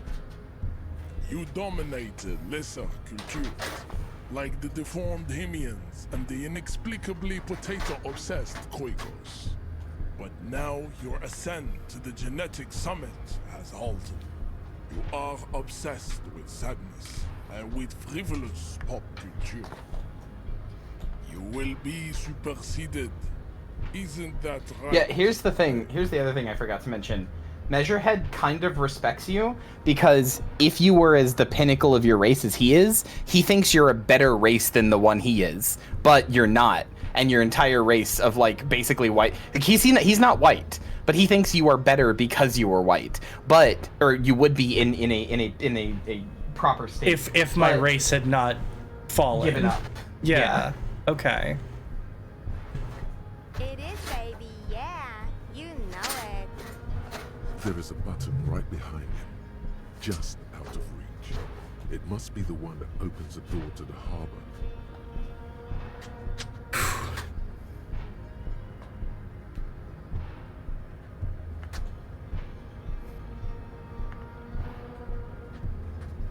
So what that other guy said? Because like obviously he is the physical pinnacle. Yeah, that's the thing. I'm not like, gonna be able to convince him to like move. I'm not gonna be able to shove him. But also, I'm not sure I can rhetoric him. So here's the he thing. He seems so convicted. Here's the thing. What Manana gave you the tools to Manana gave you the tools to beat him. Oh, you just walk past him.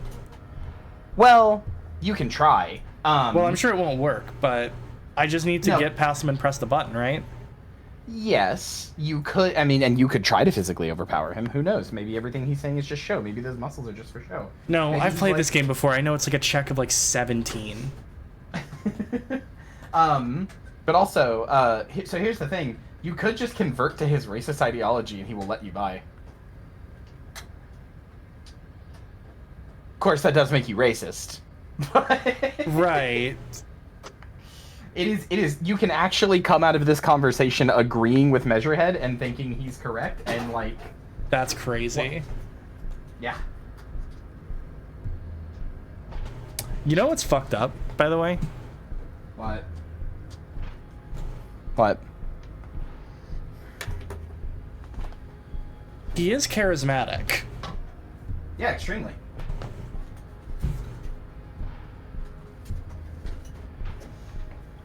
Measurehead did not get to where he is by accident. You know, come on, I just need you to move about 20 centimeters back. It is my task to keep the degenerate tongues from entering the armor.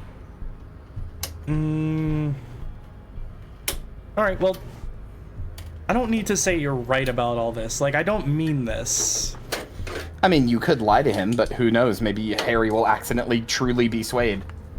I don't want him to be swayed, but I feel like I probably have to, like... I'm not going to physically overpower him. Are you? I'm not. Are you sure about that? Don't... You're just saying this because you made me save. No, I'm not. I think no matter what happens, you should live with the outcome. I only made you save because I know that you'd be pissed if you didn't. Well, then why are you putting, like, thoughts... Why are you putting bad ideas in my head? Why are you being the necktie? Undead presence. Are you sure about that? Alright, sure, whatever. You're right about all this. I need you to let me go into the harbor. Enough with this begging. You should leave the stage of his... Yeah, no, he knows you're lying to him. He's not stupid. Well, I'm not trying to, like... Bring your troops to the I'm just saying, islands. you can't just get past him by going, please. When you are gone, we will build a museum for you. The walls will be lined with bottles of Al Ghul, your beloved beverage. I love that he calls alcohol Al Ghul. Al Ghul's good. Homosexuality you call art, and your microcephalic skulls. Oh no. Vivian's Measurehead posting in chat. The weakness. No, I can't. You are also I can't. You're also clipping the microphone. Oh, sorry, I didn't realize I bumped it and it got turned up. The weakness of your character shows your reticence to use violence. Truly a fallen creature. Yes, I know that was like Dracula. I can't do a Measurehead Could voice. internalize Measurehead's race theory. He would take you as one of his own. Wouldn't that mean that I would have to become a Seminese supremacist myself? Well, not as such. What you do with a mastery of advanced race theory is up to you. You could reject the findings, sure, or accept them and become an advanced racist. I have an 83% chance to succeed in becoming racist. This is what my mental illness allowed me to is do. really high. Yeah. Look, it's a mental thing, and you're really good at mental. I'm just saying, you could try to knock him out. The option is right there. It is a 3% chance. And it's not 0. I have 2 health. He will kill me. Will he?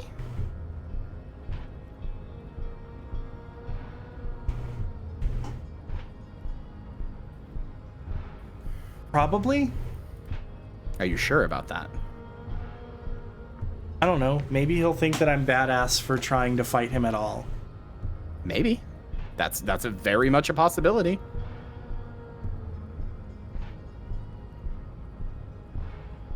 I just want you to know that look, if I'm I just do saying your this other and option is if I do becoming a this- racist. If I do this and then he like tears my arms off and shoves them into my mouth, and you're like, yeah, I was just fucking with you. You have to become racist.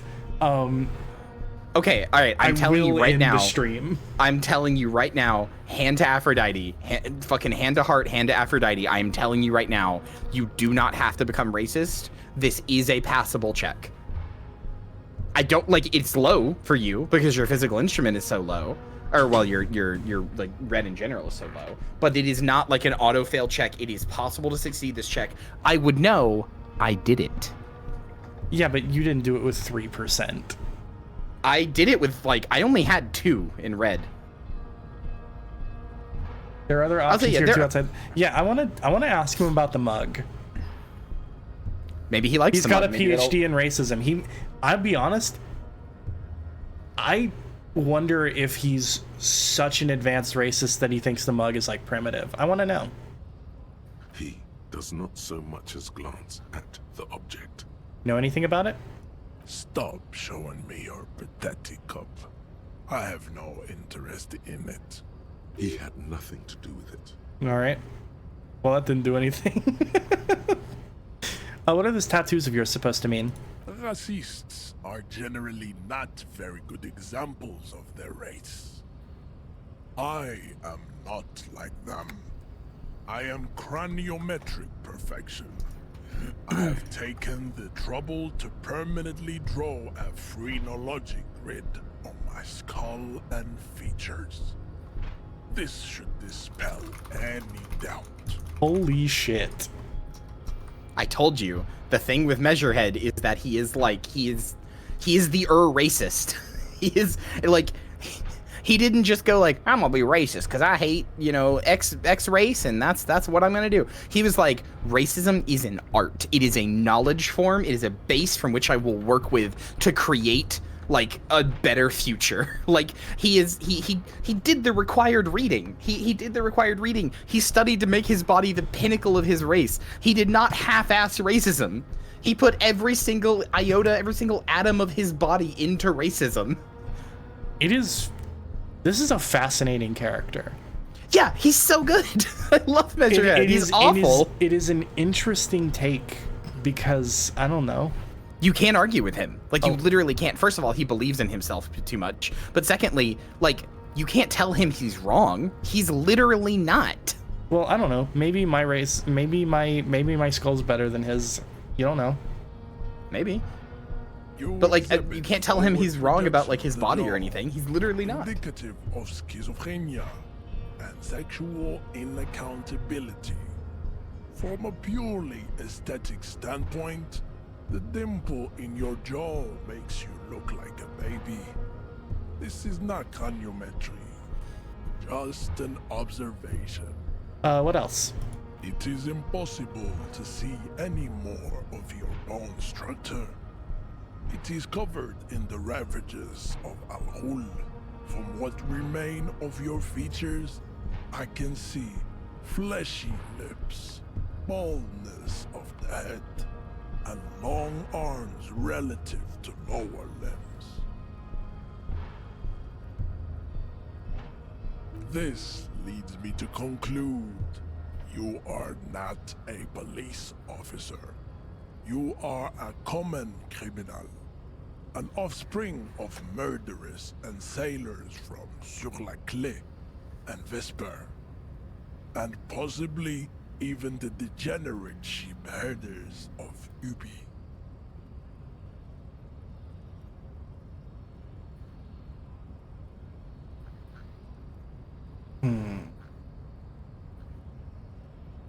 His mind is wasted on a fixation as silly as racism.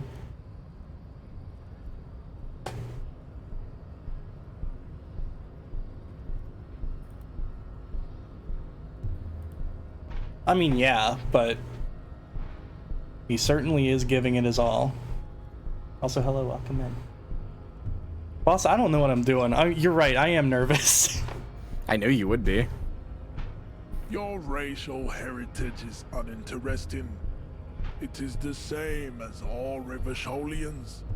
Your parents and their parents made the decision to reproduce while under the influence of Al-Hul. That is the only reason you are here. Sure, 3% chance, let's fucking go. Wait.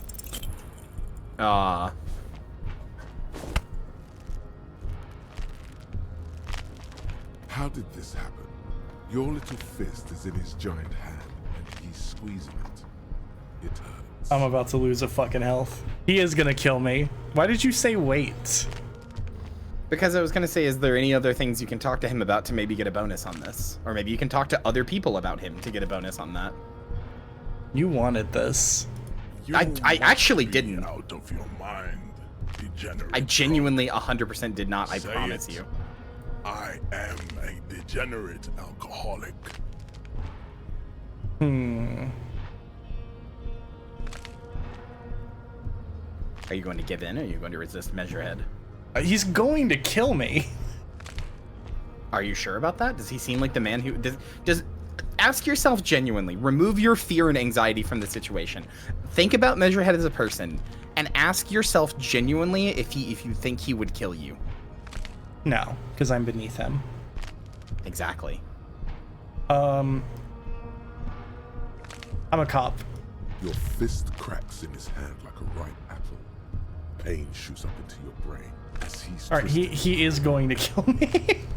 Okay, well, he might kill you in a game sense because you have very low physical HP. Yeah, but he's not trying to. The words to the song have changed. Say, I mean, you can am stop him from a killing you by just violent acquiescing. drunk. Yeah, I think I'm gonna. Good. Now leave before you humiliate your homoerotic organization any further. Do you want to talk to him about the top thing, maybe? I don't know. You told me that rhetoric wouldn't fucking work. I didn't. What? No, I didn't. I never said that. You over and over. You like you can't outsmart him. You can't outsmart him. That doesn't mean you can't. That doesn't mean it's not worth talking to him. Why was that what you would take from that? What else am I supposed to take from it? Maybe you can't outsmart him. Maybe you can meet him on his level and debate him and change his thoughts. That's not outsmarting. You told me you couldn't debate him, and people in chat were like, you can't debate him. That's okay. Nobody said that, and also that's wrong. Ray said my favorite compilation of Discord are people trying to outsmart Measurehead. Yeah. Does that say the word debate in it? Outsmarting is debating. No, it's not. Those are different things. Look, what you have to do with Measurehead is meet him on his... Like, you can talk to him through it, and you can meet him on his level, and, like, not just treat him like a stupid idiot racist who's, like, a bigot that doesn't know anything. If you meet him on his level of intelligence, he will have a conversation with you about it. Okay. There must be some friction there. He's keeping it well hidden, however. Yeah, but you still serve him. How does that factor into your life? Mr. Claire is a man of vision and means. He has the will to confront International Capital, which is something your race naivistic communists never did. Also, to serve is noble. It takes discipline. Your petulant individualism has only contributed to your race failure. It is lax and moronic.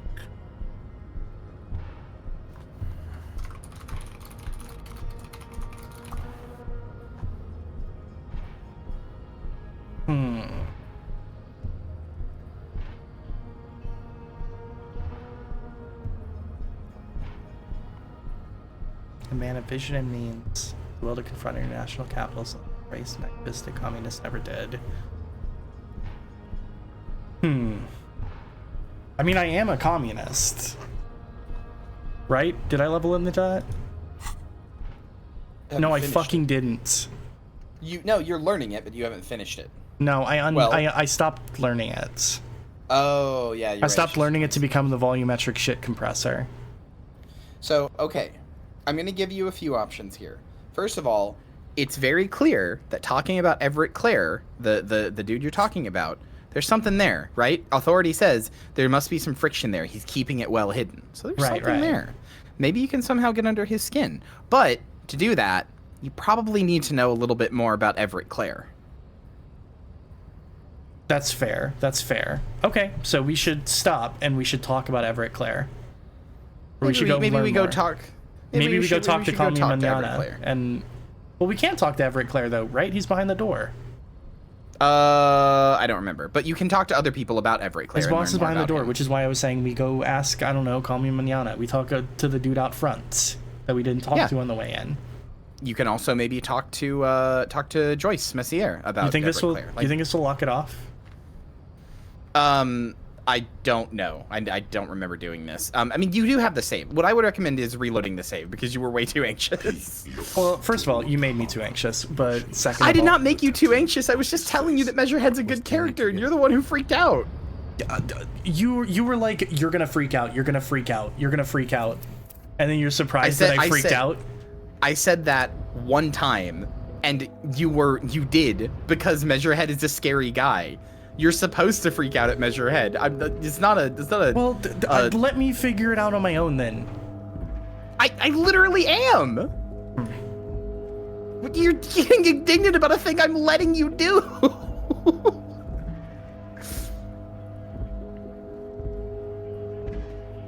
Oh yeah, you can talk to that guy too. I will say I was nervous about it, but then you telling me that I'm not, that like, you know, that I don't have the phenotype to beat him. I didn't say that. I did not say you don't have the phenotype to beat him. I think you can beat him. We have a right to work. I just am telling you to be smart about it. I'm trying to talk to this guy. Give me a minute. Hold up and stay frosty, everyone. Cops are here. You here to fuck with us? Beat the honest worker down. Yes. Yep. I probably shouldn't say that one. Yeah, don't give me ideas. All right, I will be quiet. I will co-host Be Quiet. Okay, no words from me now. No fucking talk. It's fine. But no, I'm not here to fuck with you guys. Good. We're fighting for a cause here. Besides, we're not that different. It helps if people see us talking, cops and strikebreakers together. Shows authorities are on our side. Builds confidence. I don't think I've chosen any sides yet. Might be time. Don't let the fat bastards tread on you. Cops tend to side with the higher-ups, but you're essentially still workers.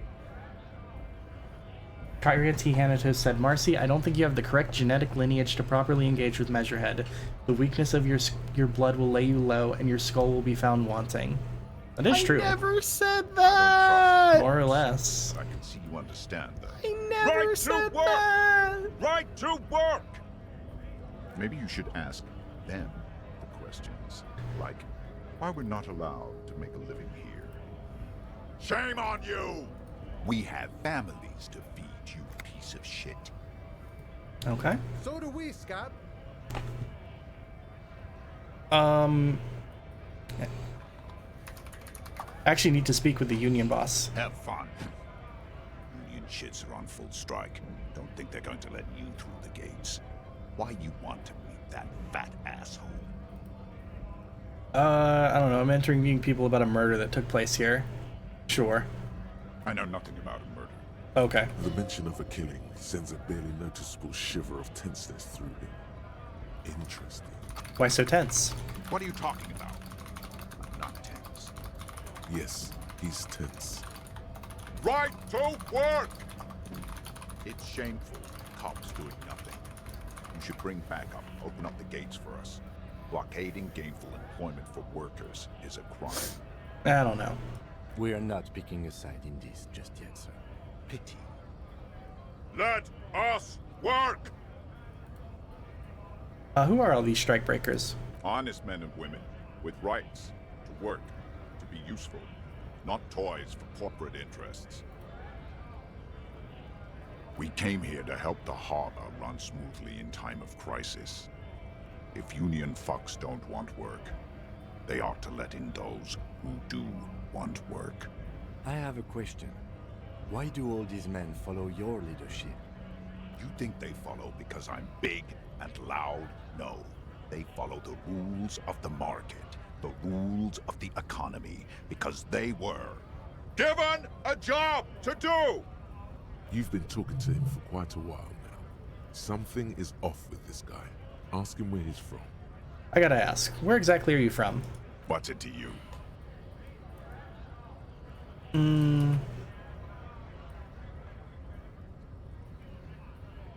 Routine, part of the investigation.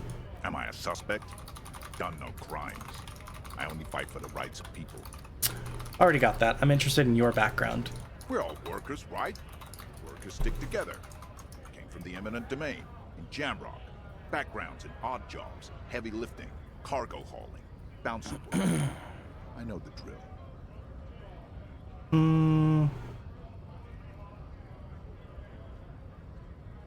A bouncer. Where? I frequent a lot of bars. Maybe it's one I know. Worked at Territorial. Ring a bell?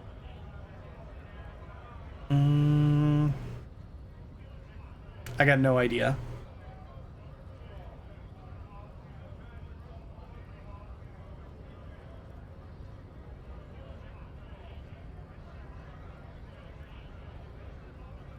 Never heard of it. Are you lying? We're done here. I have a strike to break. Ah, damn. All right. Scabs aren't gonna help me.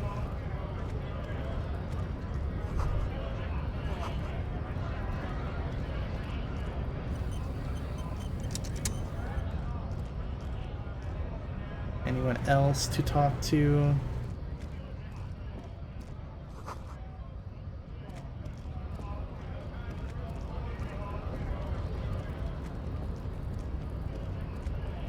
You got anything else for me? Hola, Wandering Man. How can I help you? All right. Nope, can't help me.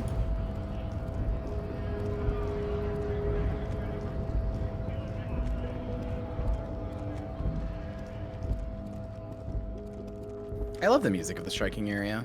It's pretty good. Scabs are not known for helping. True. True.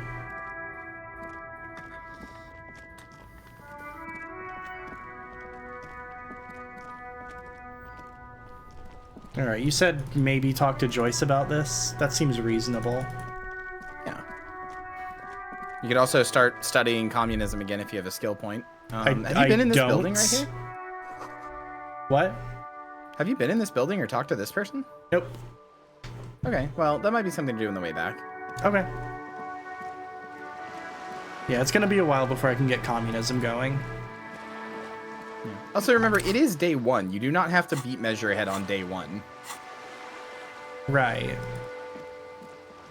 But I also don't know how much time I have, and that's kind of making me anxious. I think if you were getting near a time limit, it would tell you. It's not just going to be like, you wake up on day 3 and it's like, well, you fucked up. Everything's gone. Kill yourself. Okay. With no warning. Like, come on. It wouldn't do that. What can I help you with? Okay.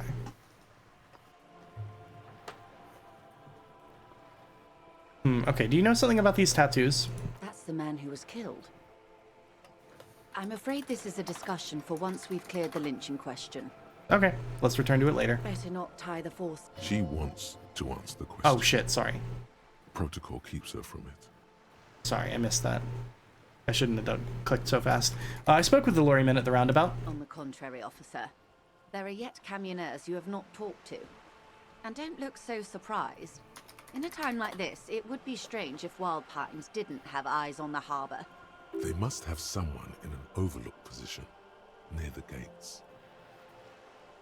I suggest you go back and canvass for more suspects. Okay, someone in an overlooked position near the gates.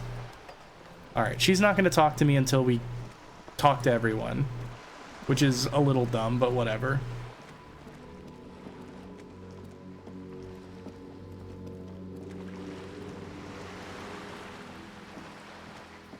Did you apologize to the game? I don't know. It's been a bad memory day. I'm having a little bit of trouble keeping everything in my head.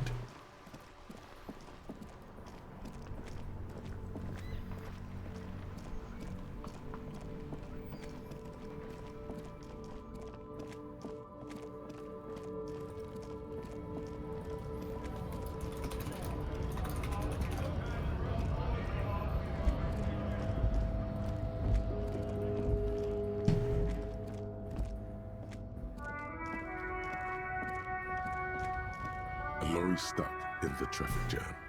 This big, heavy Grad-made machine is well kept for such an old machine. The windows are clear. They've been recently washed. You can see a lorryman's cabin with personal belongings, stickers, insignia. What kind of stickers and insignia? The driver has adorned his space with a substantial collection of peculiar paraphernalia. Proclamations about honor, strength, and purity are glued to various panels. What about the back seat? The back end of the cabin is a small perch to sleep, large ashtrays. There are several suns and wheels sewn into the curtains. A book with ragged edges catches your notice. The front cover features a large, muscular man. The title reads, Man from Eamdal in the Lost City of the Pygmies. Racist nationalist paraphernalia. Not unusual in this part of town. This is our guy. You think this lorry belongs to our tough guy? Likely, yes. This guy's proud of who he is. Drapes it all over his machine. Okay. Let's go talk to the racist lorry driver then. Sentences you never thought you would say. Looking for something, Hunt? Come to tell me to fuck off again?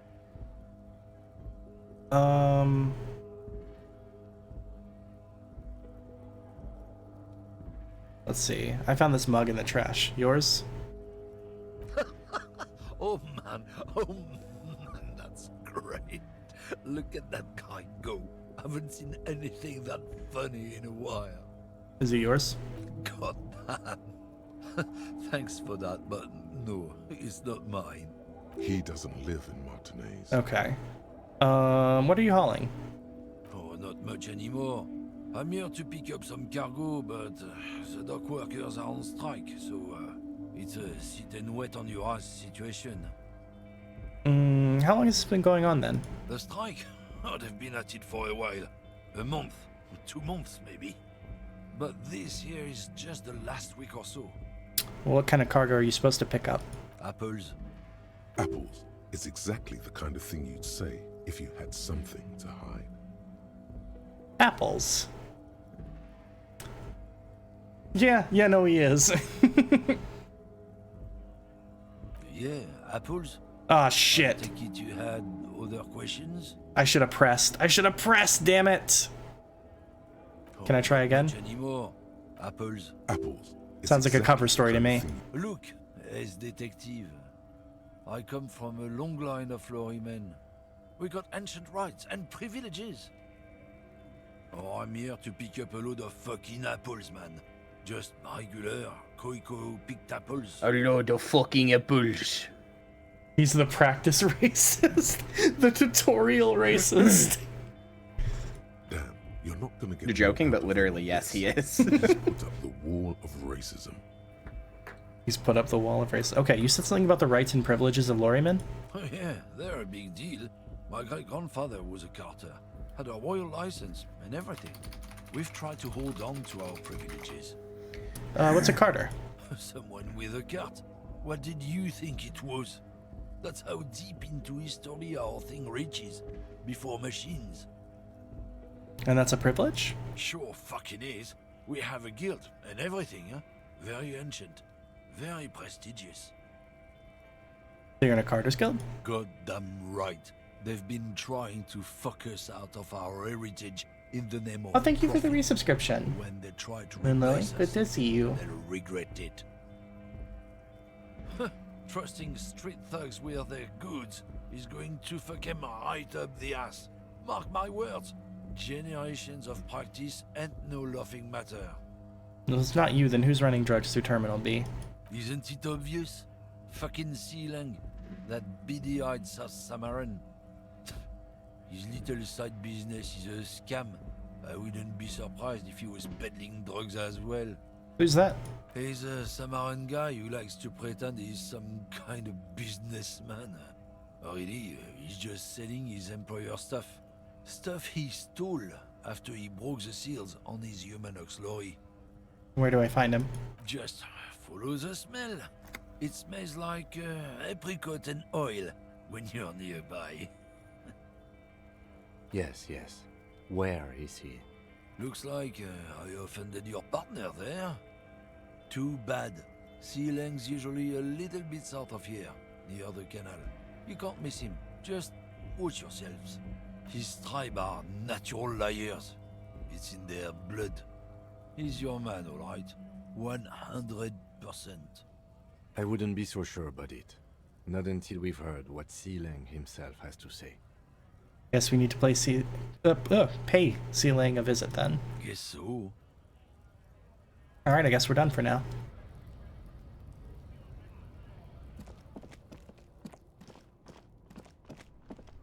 Okay, I can't even tell that racist to fuck off. I need information. I understand the way this game works now.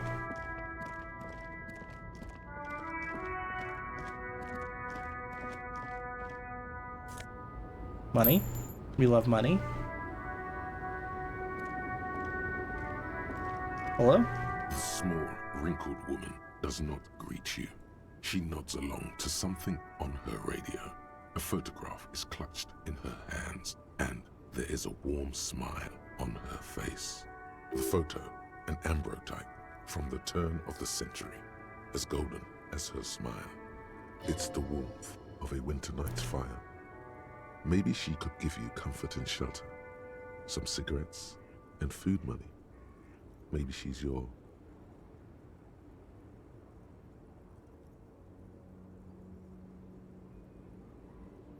Sorry, I got mad at you about Measurehead. By the way. What? Oh. You're apologizing. Okay. You're fine. Yeah. Sorry. I thought you were That's my dialogue option to this lady. No, I thought you were saying that like... I thought you were saying that like you'd gone quiet for a second, and then I thought you were saying that like, sorry, comma, sorry, parentheses, that I went quiet there. I got mad at you about Measurehead again. No! Like you were just stewing in anger again about Measurehead. It's fine. Excuse me, ma'am. I'd like to ask. I'm not gonna say grandma. That's not okay. Or is it? I'm just being nervous. Grandma? Nothing. Her smile just keeps widening. Her hair is gray like lead. Excuse me, ma'am. I'd like to ask some questions. No response. Wherever this woman is, your words fail to reach her. Snap your fingers in front of her face? If you want her attention, you may need to be more Seems forceful. mean. Snap your fingers twice? Where am I? Who are you? The smile on her face has disappeared, replaced by the wary aspect of a cornered beast. Are you alright, ma'am? You were out. Never mind. I remember now. I'm still stuck in that traffic jam in the 50s. When else would you be then? Back in Methka, during the time of the revolution. The sidewalks and cafes are filled with young people. I was on my way to see a new Boyadero picture starring Gabriel Buenguerro. Until you came along, that is.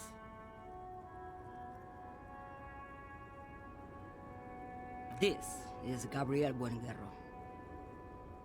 A strikingly handsome man looks straight at you, his head crowned with a wide brim hat. His hair is dark as an oil slick, and his jaw the most perfectly chiseled thing you've ever seen. He was the biggest star of his day. Girls used to faint in the aisles of cinema whenever he came on the screen. And schoolboys used to memorize all of his lines. In all likelihood, it's a world that's only ever existed in her mind. So I take it you were in Mesk when you were young? Someone was. Are these not your memories? They are someone's memories, boy. What difference does it make if it's me or not? They're beautiful. That is all that matters. Beautiful and true. And they will win. They're coming for this, you know? All of this. I just woke up. What were Marcy and Kyrie arguing about?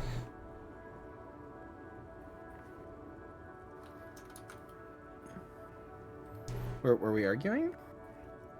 You gotta show up on time if you want to be privy to that information. Sorry, no, we weren't arguing per se. We were having spirited discussion about whether or not I was trying to manipulate you into playing World of Warcraft. That was a while ago. Well, Violet just woke up. Yeah, but I figure the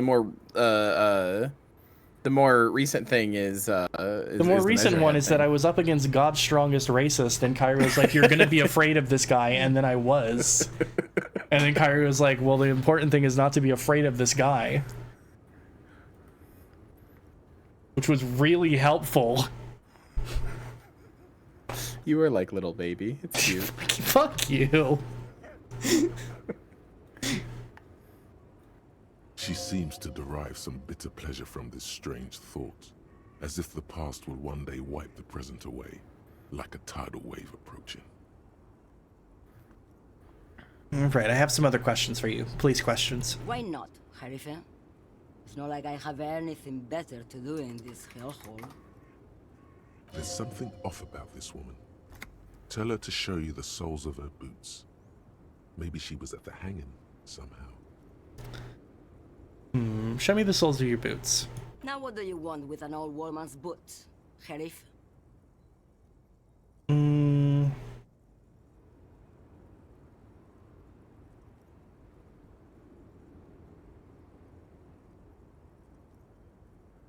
It's for important police business, ma'am. I'm starting to think you should let me get back to Gabriel Buenguerro.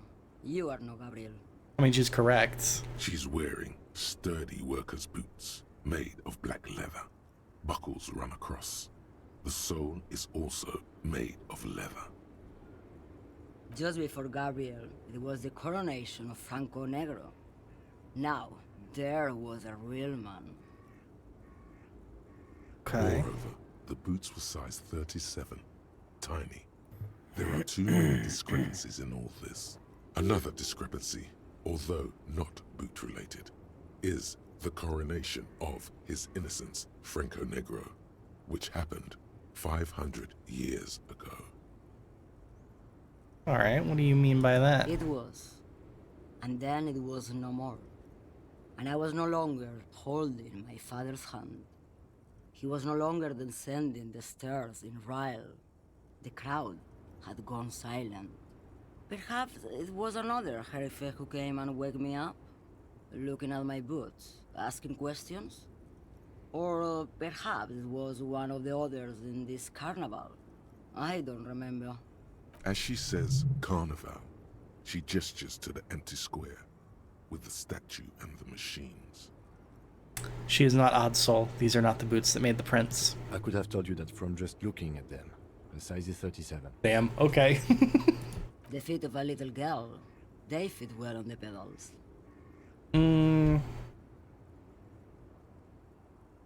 What are you hauling? Diamonds. Diamonds, really? Of course not. But wouldn't it be marvelous if I was? What are you really hauling? Whatever stupid things they put in the lorry, I imagine. So you don't know what you're hauling in your own lorry? I quit concerning myself with that a long time ago. Besides, I don't drive the lorry for the cargo, if you know what I mean. What if the cargo's contraband? Then it's contraband, lawman. What? Do you want to take an old woman in? Be my guest. Lock me away like Bad Hand Hermenegildo. Bad Hand Hermenegildos' bad hand strangled 300 people. What can I say? Some people just really like strangling people. God, I love the writing so much. Even if I'm like not making much headway, it's so I just good. want to talk to people. And I guess eventually somebody's gonna give me enough information to piece this together.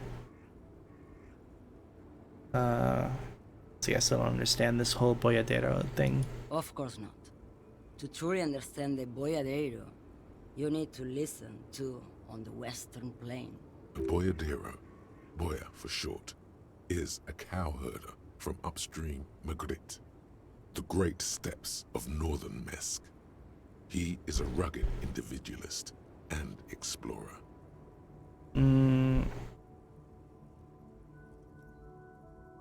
Okay, what's that? It's an old ballad about a young girl who falls in love with a daring boyadero. He promises to marry her as soon as he returns from the Western Plain. And I'm guessing that doesn't happen. Of course not. The boyadero returns from the Western Plain a changed man. One night, as he and his beloved are out walking along the river Maigret, she pleads with him to give up his riding and settle down. In the background, you can hear the orchestra swell as the screen fills with the maiden's imploring eyes. I think I see where this is going. So the boyadero strangles his beloved and throws her body in the Magritte. Then he rides off, because the Western Plain is calling to him. That's not where I thought that was going. You have to understand. A true boyadero needs a whole horizon to himself. He can't be tied down by man or woman. His beloved was selfish. She didn't know what it meant to love a boyadero. What if to truly love a boyadero is to float lifeless downstream? Interesting thought, Inland Empire. But before I came, you seemed away. She's just a distracted old woman. We should maybe let her get back to her things. So he doesn't think she's a smuggler. You hear that, Loman?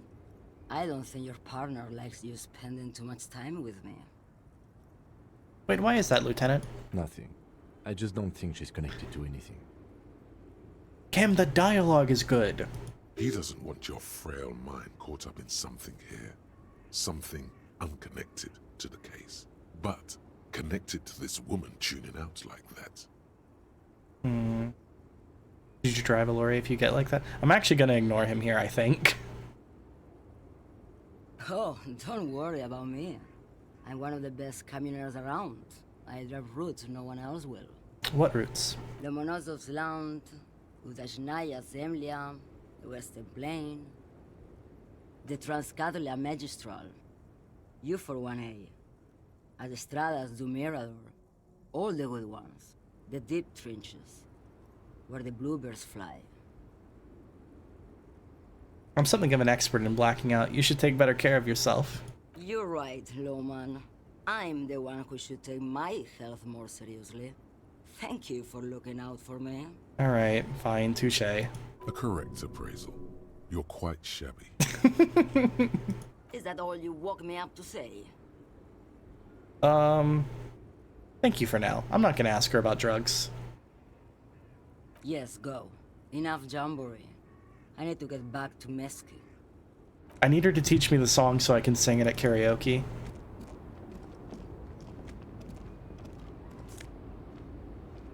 White tank top, one physical instrument. Let's fucking go.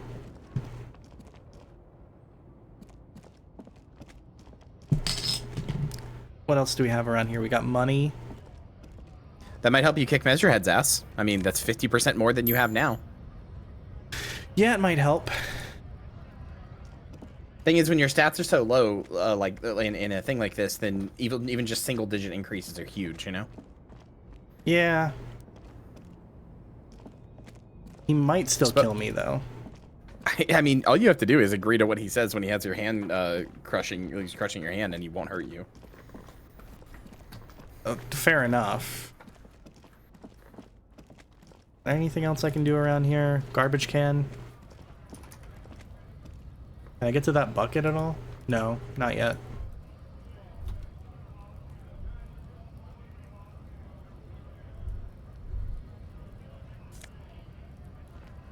Magnesium, beautiful. We have so much stuff for our mental health and nothing for our actual health. Yep. All right, fine. Let's go try it. Let's put on the tank top and try and fight God's strongest racist. Do I look good? I can't see. I mean, it's your jacket's over it, yeah. I mean, you can still talk to more people. I look pretty fucking sick now. There's a whole host of people you haven't talked to. Well, nobody else over here, I don't think.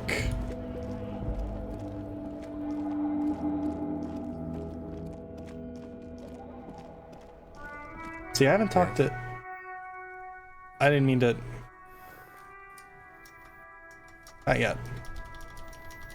Also, you could learn more about yourself. You kind of seemed like you were a rankus asshole before. Like, have you, maybe if you look in your case files, you'll learn more about yourself, and maybe you'll get a plus physical instrument out of that.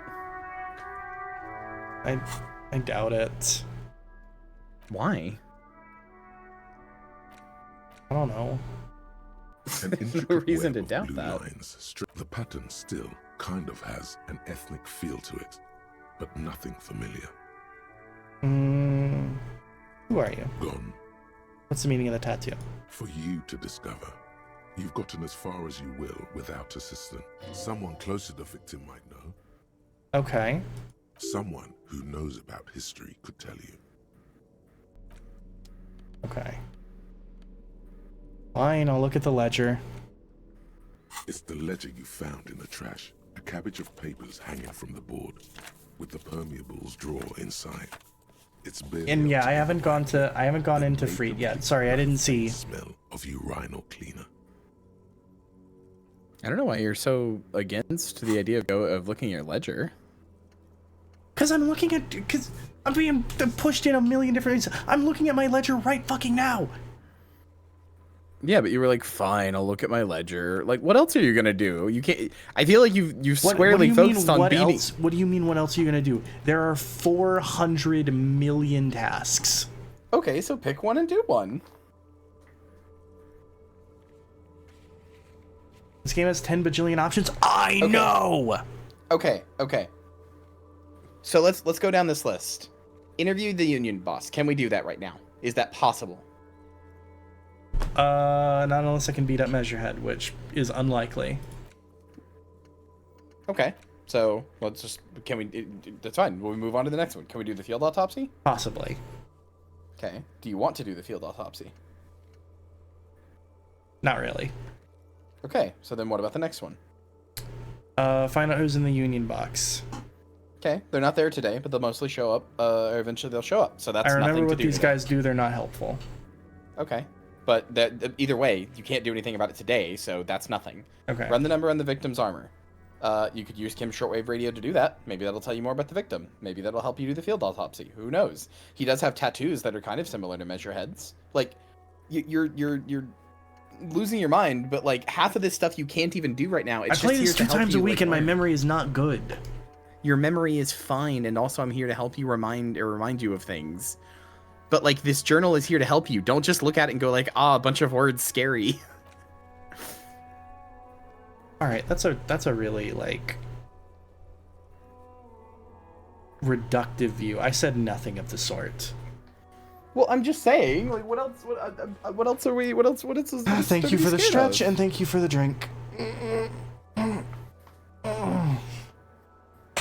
It's okay. We can get through this. It's not gonna be a big deal. I know, dude. I'm not overwhelmed. I'm not overwhelmed. You're just telling me what to do, and there's a million things to do.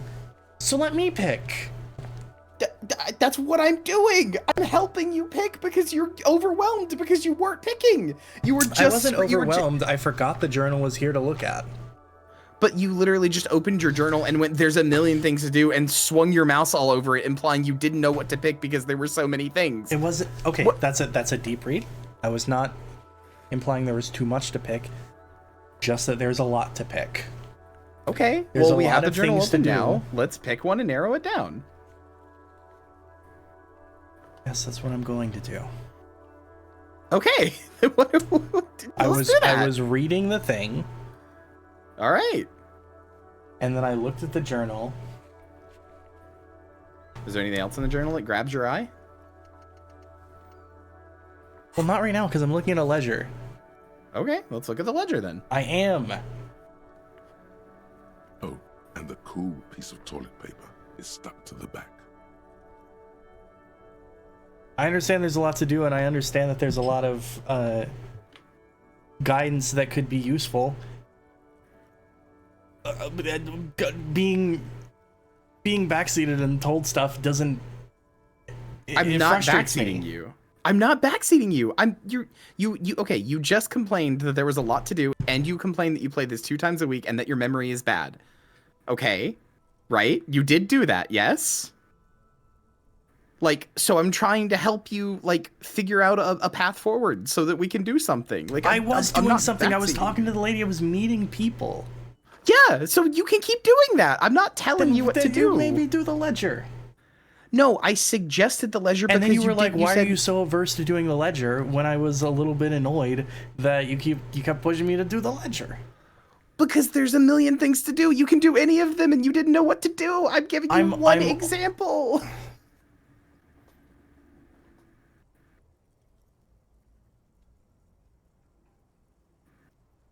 You can do whatever you want, Marcy. I don't care. I'm just trying to help you make some kind of progress. I'm making progress no matter what. So like, what's the problem? There isn't a problem. You're making it sound like I'm completely dysfunctional. I was functioning fine. I'm a little frustrated with Measurehead. I'm not overwhelmed by this stuff. I'm not upset about I'm not that upset about the ledger. Marcy, I'm not making you sound like you're dysfunctional. That's not what's happening here. You're making it sound like, oh, there's no way you could possibly figure out what to do in the journal, just because I'm a little annoyed that there's a lot in the journal. There's a lot to do. That's not what I said. See, Violet, now you're up to date. You are losing your mind at something I didn't say. I'm not losing my mind. I am explaining why I am frustrated. Yes. Right, and I'm explaining to you that that's not what's happening. Objectively speaking, that's not what's happening. Perhaps I don't need or want your explanation right now. Okay, all right. I'm looking in the yellow papers. In the back, you see thin, translucent copy of paper. Some neon yellow, some bright red, all covered in boxes, like marching armies. These look like official forms, waiting to be filled out. Then rip them from the binder and hand them out, according to type of form. 3. The topmost are misconduct fines, the middle ones are station calls, and the bottommost are field autopsy forms. Each is easy enough to make sense of. You don't have to be an intellectual giant to do police work. Look at the field autopsy. That might help us do the actual field autopsy. A dozen pages of thin copy paper, bright red in color. You see the parameters of a deceased human form, waiting to be filled in. Age, sex, condition of internal organs. Okay. A monetary penalization ranging from 20 to 250 real. Severe cases allow for 1,000 real, but that requires special paperwork. The details of issuing these fines are spread out over the rest of the fields. But they appear pleasantly vague. Okay. These are quite sinister in turn. They give a date and time for the person to appear at the specified precinct police station. Below the call are the criminal charges you risk by not appearing. Okay. Yes, all that remains now is to fill those forms and hand them to people. Fines for wrongdoers, interview requests for bad guys, and field autopsies to dead guys.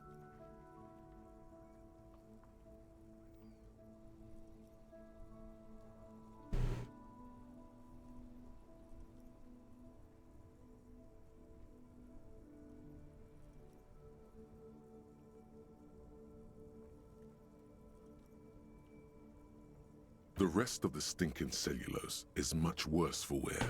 Being sandwiched between the board and the rest of the paperwork must have spared the fragile copy of paper.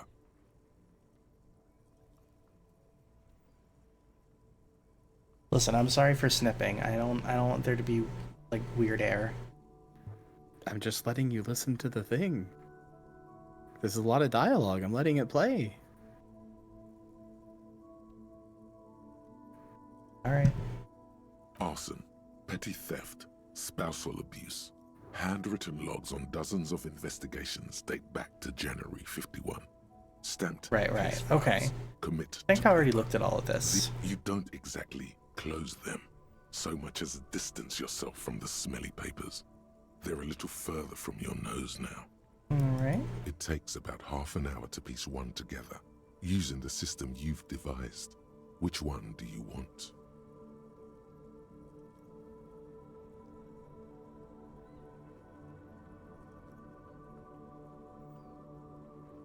I am curious about the square bullet all murders. It would be very interesting. Yeah, all to of these read are good. about They're these, all worth wouldn't learning it? about. I mean, there seems to be a square-shaped entry wound in the victim's forehead. She's been sitting there for weeks, on her rocking chair, with a square hole in her skull, staring at the wall, her mouth agape. That's all you got. From the half hour you spent piecing it together, all you know is the entry wound was square-shaped. You never found the bullet. And then another body showed up, also with a square hole in his forehead. The sequence killer? Who knows? Those pages are missing. What next? Don't worry. One day you may still catch the man with the square gun.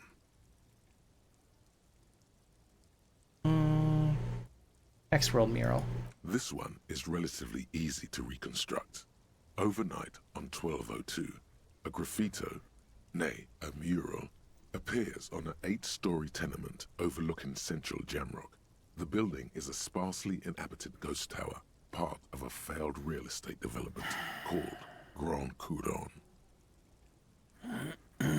Cause of Dude, fate trying to mount this fucking hard drive is gonna kill me. Why? What's going on now?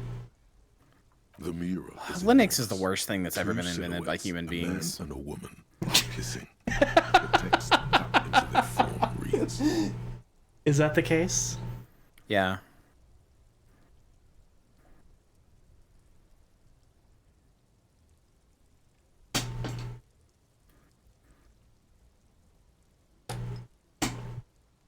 true love is possible only in the next world. For new people, it is too late for us. Wreak havoc on the middle class. People call it that thing and that fucking thing. It's visible for miles. In 2 days, the station's complaints desk gets clogged with requests to remove the bummer. You and your partner are assigned to the case. The graffito crew is easy to track down. Only the bell lectures have the literage of industrial paint to cover the surface. One of the graffito artists is rumored to be rich. They take responsibility for the execution, but not the design. The ideologue of the next world mural, as the crew calls it, remains an unknown. Read on. The crew agrees to clean up after themselves. However, your partner, JV, is against the removal, citing public support for conservation. This leads to a debate in Precinct 41, which then spreads to the streets of Jamrock, ending in a rare plebiscite organized by you and the rest of Row 3.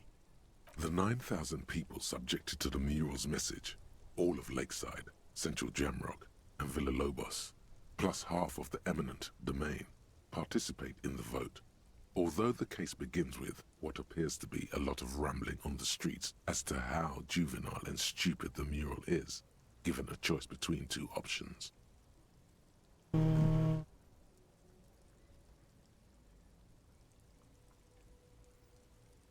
don't know.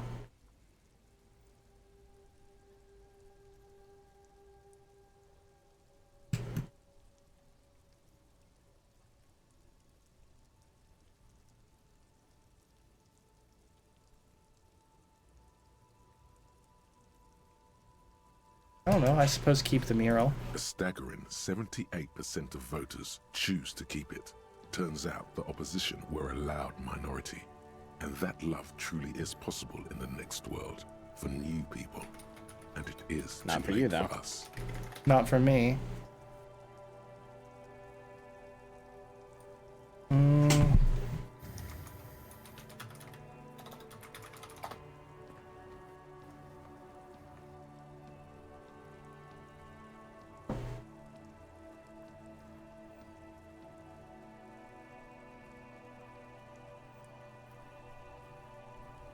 Genuine question. Would I believe in this? What do you mean? I'm like tired enough that I'm gonna be honest, I'm kind of struggling with the politics of everything. I mean, would you believe in it is a question that's up to you. What do you believe in? I don't know.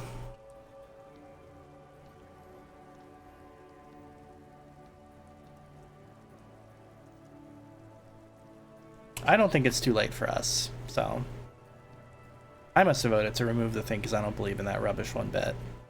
There you go. No one cares what you believe in, man with the smelly toilet ledger. What an incredible thing after you were anxious about, like, I don't know what I believe. What an absolutely incredible piece of dialogue to hit you with. Holy fuck. Oh my god. Nobody cares what you believe in with the man with the smelly toilet ledger. Yeah. Incredible. Okay, the unsolvable case. AKA Leslie and Burke. AKA the public indecency drunk and the property damage drunk is a cursed case. It has been passed from unsuspecting officer to unsuspecting officer for 10 years. On January 29, the unsolvable case made its way to you. Why you accepted it, it is unclear. Every officer, and indeed most civilians in Jamrock, know it's unsolvable. Leslie will always take his pants off when he's drunk. Burke will always trash everything. It's just what they do. It is their nature. You cannot change the nature of a man, and you can't lock them away because public indecency and small-scale property damage are not punishable by incarceration.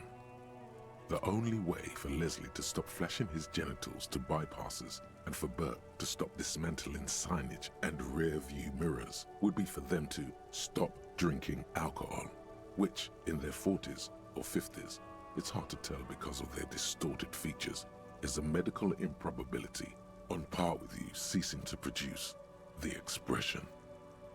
Proceed. Threatening fines, dragging them to the station, locking them up in the hellholes they live in, locking them up in the station, hypnotherapy, even trying to get the local gang of Zemyaki to take them out. The Zemyaki gave them ethanol so Burke and Leslie would expose and rampage even harder. You tried it all, and still the complaints wouldn't stop, as they hadn't stopped for 10 years. It's plain to see from the files that you, Satellite Officer JV, and Special Consultant TH had more important cases to attend to. You uncover cross-reference to several ongoing investigations, each brought to a standstill every time you drive down Main Street. Because there they are, on the corner of perdition. And what is Leslie doing? Public indecency. Good, you're learning. If the files are to be trusted, that's all there is to it. That and Burke breaking things, and the fact that they're both drunk. But then again, so are you. The case becomes considerably less comic one day when Burke takes a swing at your ledger. He must have it confused with the property he likes to damage. But the joke's on him. You're drunk out of your mind on potent Pilsner. You slam the hardened plastic board in his face. Then you proceed to beat him unconscious with it. In the process, the ledger sustains damage. The compartment within, reserved for permeable documents, is jammed shut.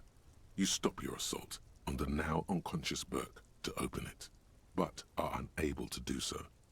The officer began to cry, reports Leslie, who, at this point, is tending to Burke.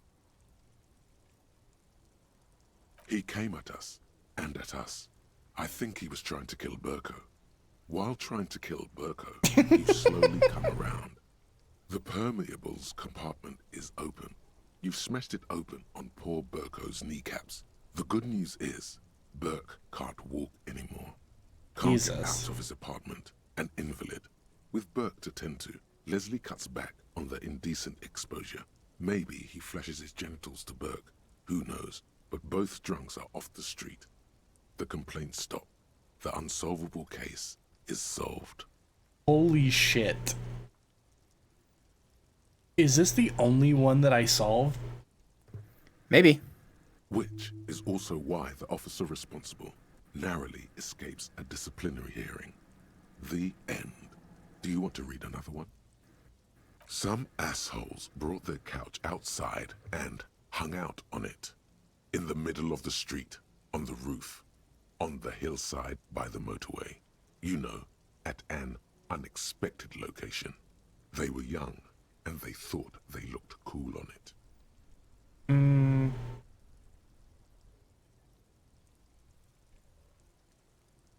They actually looked like assholes. Insufferable dicks. Young people are the worst. So anyway, So true. About the damn sofa, or couch, or whatever it is. They were leaving it out in all these unexpected and whimsical locations. They took it to where they also took photos of themselves on it. Yes, I remember, Bray. Thank you. And drank coffee because they felt it's intellectual. Cigarette butts, coffee cups, stupid couch. You had to clean it all up. And you did. So congratulations to you. Case solved. Did I ever catch those guys? No, you didn't have time for that. These notes show that you have what is called a real goddamn job. You don't have time to be chasing down the couch assholes. You have a real job to do. What next? Murder at the hookah parlor? Murder. Tum tum tum. It is 7 p.m. Was a case originally assigned to an officer called Joseph Mills, who is now dead, of circumstances completely unconnected to murder at the hookah parlor. Wait, how? Beaten to death by a throng of Villa Lobos gang members when him and his partner J.M., only initials mentioned, answered a call one night. It's a sad story, and it isn't really represented in your case files. Stop stalling and get to the Good morning. At the hookah parlor. Right, on with the murder. Joseph Mills was on this case that he just couldn't solve. Was doing it solo. Said it was a real nutcracker, a real brain twister. Was on it for, like, a month. The captain got impatient. Shit or get off the pot, Mills. Mills didn't get off the pot. Not yet. He kept at it for a couple of weeks more, racking his brains, running with every theory, as outlandish as they seemed. Still couldn't solve the murder at the hookah parlor. Tough case, he said. Toughest he's ever had. Wait, was Joseph Mills a good cop? No, he was awful. Awful sense of humor, too. The worst jokes you've ever heard. Really rapey. Still, he'd been on it for months now. Said it was the final case. Said it was uncrackable. That murderer vanished into thin air. That goddamn hookah parlor was all he talked about. Go on. Okay, so the case is handed to you because Mills isn't getting anywhere, and you look into it. Here's the setup. A young man is found dead in a hookah parlor. You know, those places where you go and smoke bubblegum-flavored vapor all day. Can you get high off it? No, it's soot and water vapor. It doesn't do anything. That's stupid. Yeah. So anyway, young man in his 20s found with his skull busted open, right on the floor of the hookah parlor, in the middle of the day. No one else is in there. Only client that day. In perfect health, too. Some kind of movie producer. No one enters. No one exits. He's just sucking on his watermelon hookah all morning, all noon, like he usually does. He's a regular. No calls, nothing. Just sucking on the hookah until 15:45. Then bam, he's dead on the floor with his skull busted open, blood everywhere. What happened? How can it be? Mills has no idea. Invisible assassin, movie deal gone sour. Girl at the counter did it. Nothing fits. Eerie. Man just dropped dead. So you go to the parlor. You see cushions around the table. Tables low, heavy, really sharp edge. He sucked hookah, stood up, passed out, hit his head on the table, and died? See? You can't even read the thing without solving it. Yeah, it was that. Turns out hookah does do something. You are simply too good of a turns cop. off your brain's oxygen supply, and you don't notice it until Holy you get shit. up to go to the bathroom.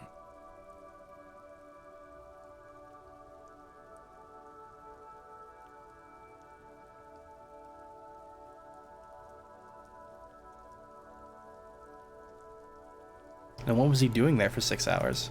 Smoking hookah. Didn't you hear? I don't know. Trying to come up with a movie script, maybe.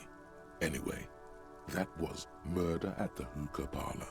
Joseph Mills wasn't a good detective, and about 30 minutes has passed, piecing it together. Next. That's it. Not much has changed in the meanwhile. A bunch of sodden papers still sags from the clipboard. Look at the clipboard. It's made of dark blue plastic, hard enough to beat someone to submission with. The edges are rounded, however. Yeah. You would know something about that, wouldn't you, Harry? Feels thick and heavy in your hand. Light shimmers on its wet surface. On the back, you see the embossed letters, RCM. What'd you say the color was? Blue. The blue heart. Don't look into it. Okay.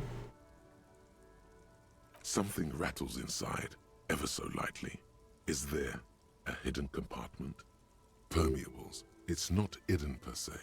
The compartment is made for permeable materials that would get damaged if something happened to it. Peek inside. The plastic shimmers like lapis lazuli, but it is not see-through.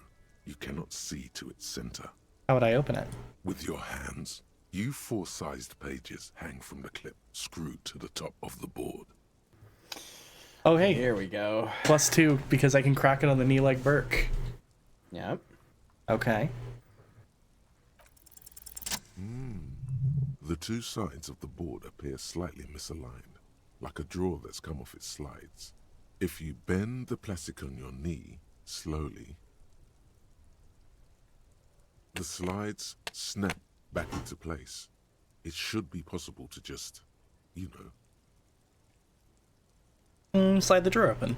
Without resistance or sound, the two panels move against each other. The compartment is now open. What's inside? 2 ticket stubs and a handmade postcard. Oh my god!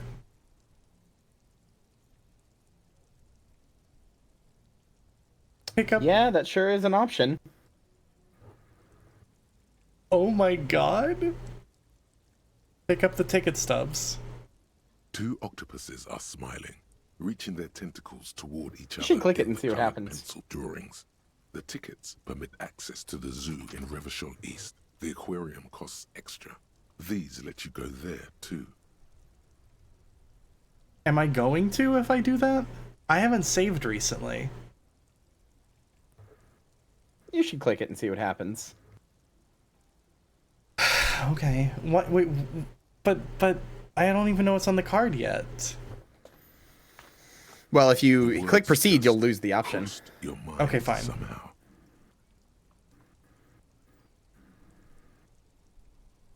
Who are they for? Who do you think? Oh, okay. Huh. I like that. That's interesting. Okay. Mm-hmm. Pick up the card. Thin wax paper has been glued to a piece of cardboard. Sounds like leaves rustling when you pick it up. You see violet flowers, floral patterns, patches of glue. Smell it first. It smells of chewing gum, apricot flavored. A touch of cinnamon, the end of summer. You think the label says tutti frutti. Open it. Familiar handwriting lines the inside of the card. Looped, round letters in a woman's hand. A young woman in her 20s. There is care, effort, and a smile, you think. Although that is not something you can read from someone's handwriting.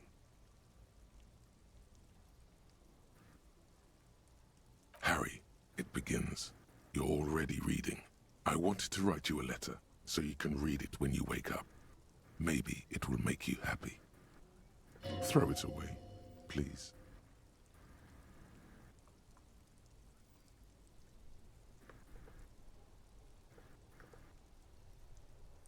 Your brain really doesn't want you to see this one, huh? The brain's really fighting against this one. But it'll make me happy. No, we keep reading. We keep reading. Your hand shakes, holding the card. Every morning when I step out and you're asleep behind me, it says, I find a little piece of sadness in me. I carry it in my chest, down Voyager Road. Every step I take, it grows. By the time I reach the fuel station, it has filled me entirely. I step onto the light rail and look back. Sparks fall from the bow collector. I know it will be like this until late afternoon, when I get off the 42 and walk back to you. Keep reading. You. Every step I take will get lighter. It almost makes me run. Sometimes I do. I can't believe I met you. I can't believe the happiness I feel with you. You have a vast, vast soul, and I will always, always, always come back to it. Kisses, kisses, kisses. You feel the air sucked out of your lungs and the blood sucked out of your head. Everything around you gets dark. Small white dots appear. You feel the ledger slip from your hand. No, hold on. Hold on. To what? There's nothing. Detective, is everything all right? Fell sideways.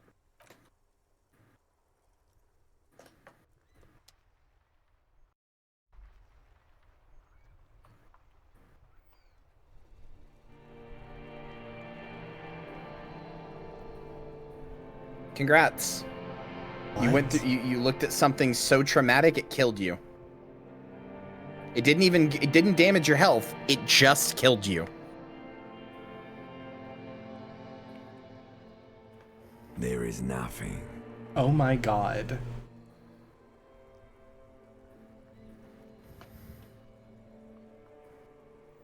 I think? Again. Oh, wait a second. Nothing? Nothing sad, brother. No treachery, just blackout. Just lie there passed out. Well, almost nothing. There is the ground below you, that's still there.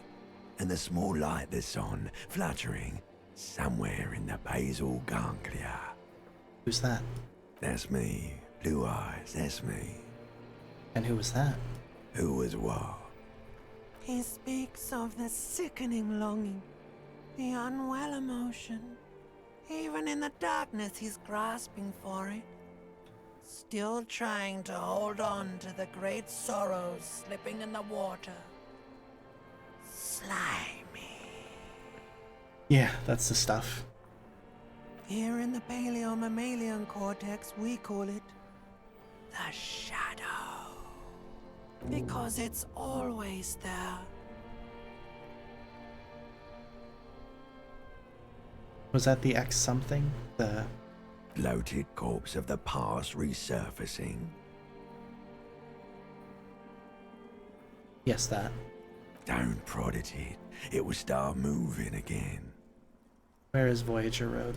There is no Voyager Road. There are no roads, no houses, no lights in the windows. It's all on pause.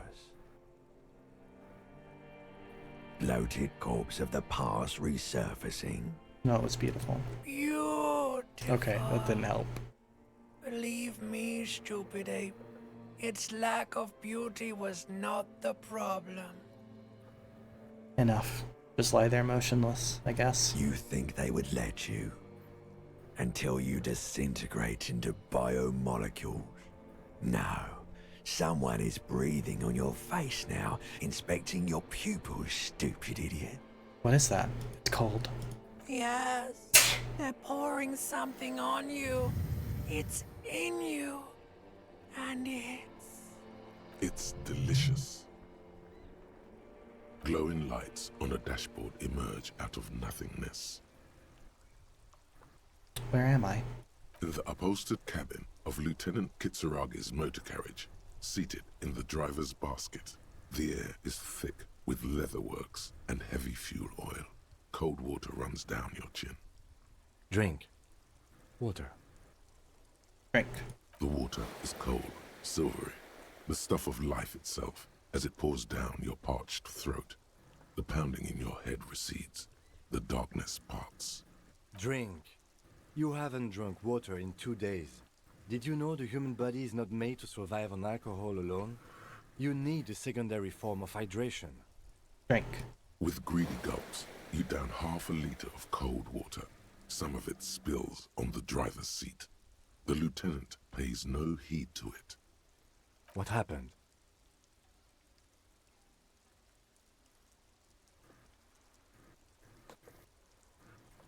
Alright, everything else concludes this, so I should ask you the same. You were reading your paperwork. Then you passed out. I carried you to my kinema to take you to a hospital. Then you came to. How long was I out? 10 minutes, maybe. I came into contact with the burnt-out ruins of the past, Lieutenant. That does sometimes happen. Item gained ledger of failure and hatred. He replies with such understanding, it's as if the burnt-out ruins of the past were an occupational hazard. Athlete's foot for cops.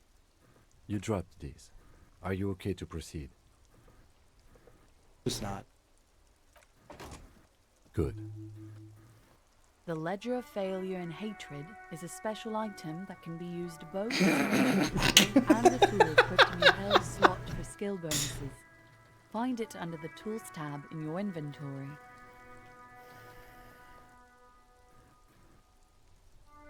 Thank you, tutorial agent.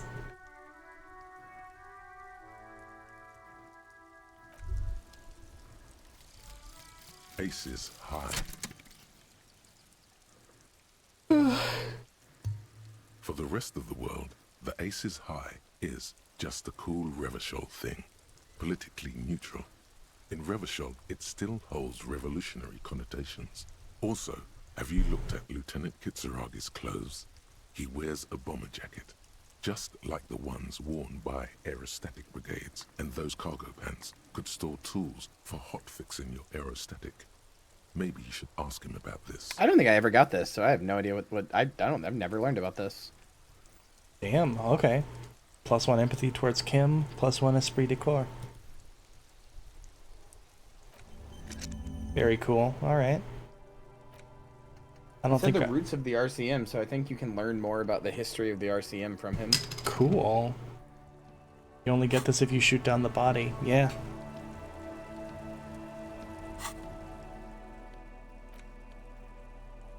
I thought I did shoot down the body. Wait, so I can hold this?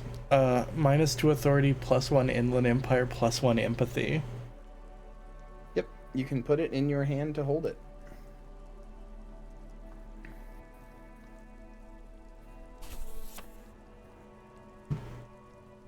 Hey, you look like a real cop.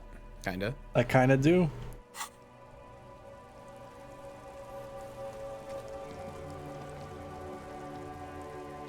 Alright. I'm gonna be honest, I don't feel like we got a lot done today, but I do feel like we got a lot done today. You got a lot done today. A lot and not a lot.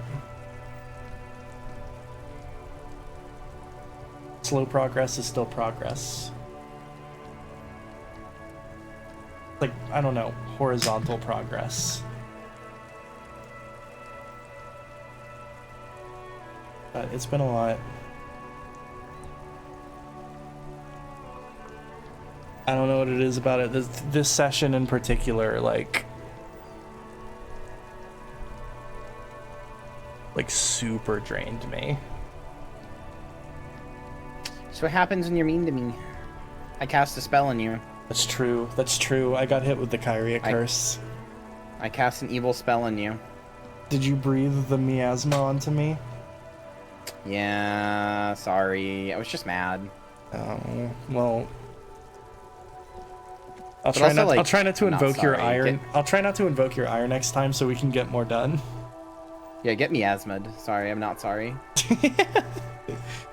All right. Well, you want to wrap here? We are at 3 hours. Sure. Harry says no. You see him? He's like, no, No, don't please, leave me here. Please. Don't leave me here with the ledger. When you close the game, I stop existing, please. No, no, no, no. Goodbye, Harry. Cunt. We just Undertaled that guy. We did kind of Undertale him. Why did I agree with that? I don't know what you meant at all. Well, at least you admit it. That was fun. And, like... Disco's always good. It's a good game. Sorry for arguing with you. I was just frustrated. I was a little frustrated with the scope of things, I'll be honest. It's okay. You hate me, real. I understand. Yeah, that too. But also, the game's a lot. But it's, like, a lot, parentheses, good. It is good. Eventually we'll get Measurehead, but I feel like we got a lot to do first. I feel like that's kind of what it was teaching me, was like, I need to know more about the world before I engage. Yes. That's what I was trying to tell you. I'll concede maybe I was doing a bad job of it. That's what I was trying to tell you, is that Measurehead is scary. Measurehead's scary for two reasons. One, and this is intended, you were supposed to go up to him and be like, oh, a racist? I already met one of you, the racist lorry driver. You fucking suck, idiot. And because he's a racist, and he does suck, so you're supposed to, like, what's the word? Not undermine. Underestimate. You're supposed to underestimate him and be like, whatever. He's just an idiot racist. And then he becomes the smartest racist that's ever existed, and he can fucking swat down any bullshit you say if you don't know the world very well. Yeah, yeah. Like, if you know the world, you can, and you know stuff about the world, and you know stuff about the history, and just a bunch of other stuff, you can go toe-to-toe with him, but you don't. So, you can't. Right, right. So, I think I should check out Freight. I should talk to the people at Freight. I should go to that bookstore, because I missed the bookstore. You told me I should go past that, and I immediately forgot.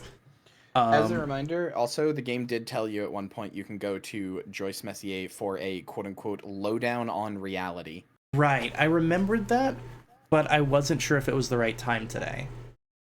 I mean, there's not really a bad time for it, just whenever you feel like you want to know more about, like, what it means to be less vague about it. What it means by a lowdown on reality is, like, it's going to tell you... Yeah, it's going to tell you about, like, the world and, like, the history and, like, you know... You will be told the world from the perspective of somebody who was just born into it, basically. Okay. All right, and there might still be someone that I need to speak to amongst the lorry drivers, but okay, we got some stuff to do. We got some tangible plans. I'll forget about them. I'll need a reminder, but can do, boss. Cool. Wait, I'm the boss now? Yep, you're the boss now. Oh. At least on your own stream. Once the stream ends, I'm the boss again. Okay, fair enough. Well, hang on. There are only a few seconds left in stream now, probably. So, Give me an order, boss. Give me an order. Okay. Think of something snappy to say for me to close out the stream. Good night, everybody.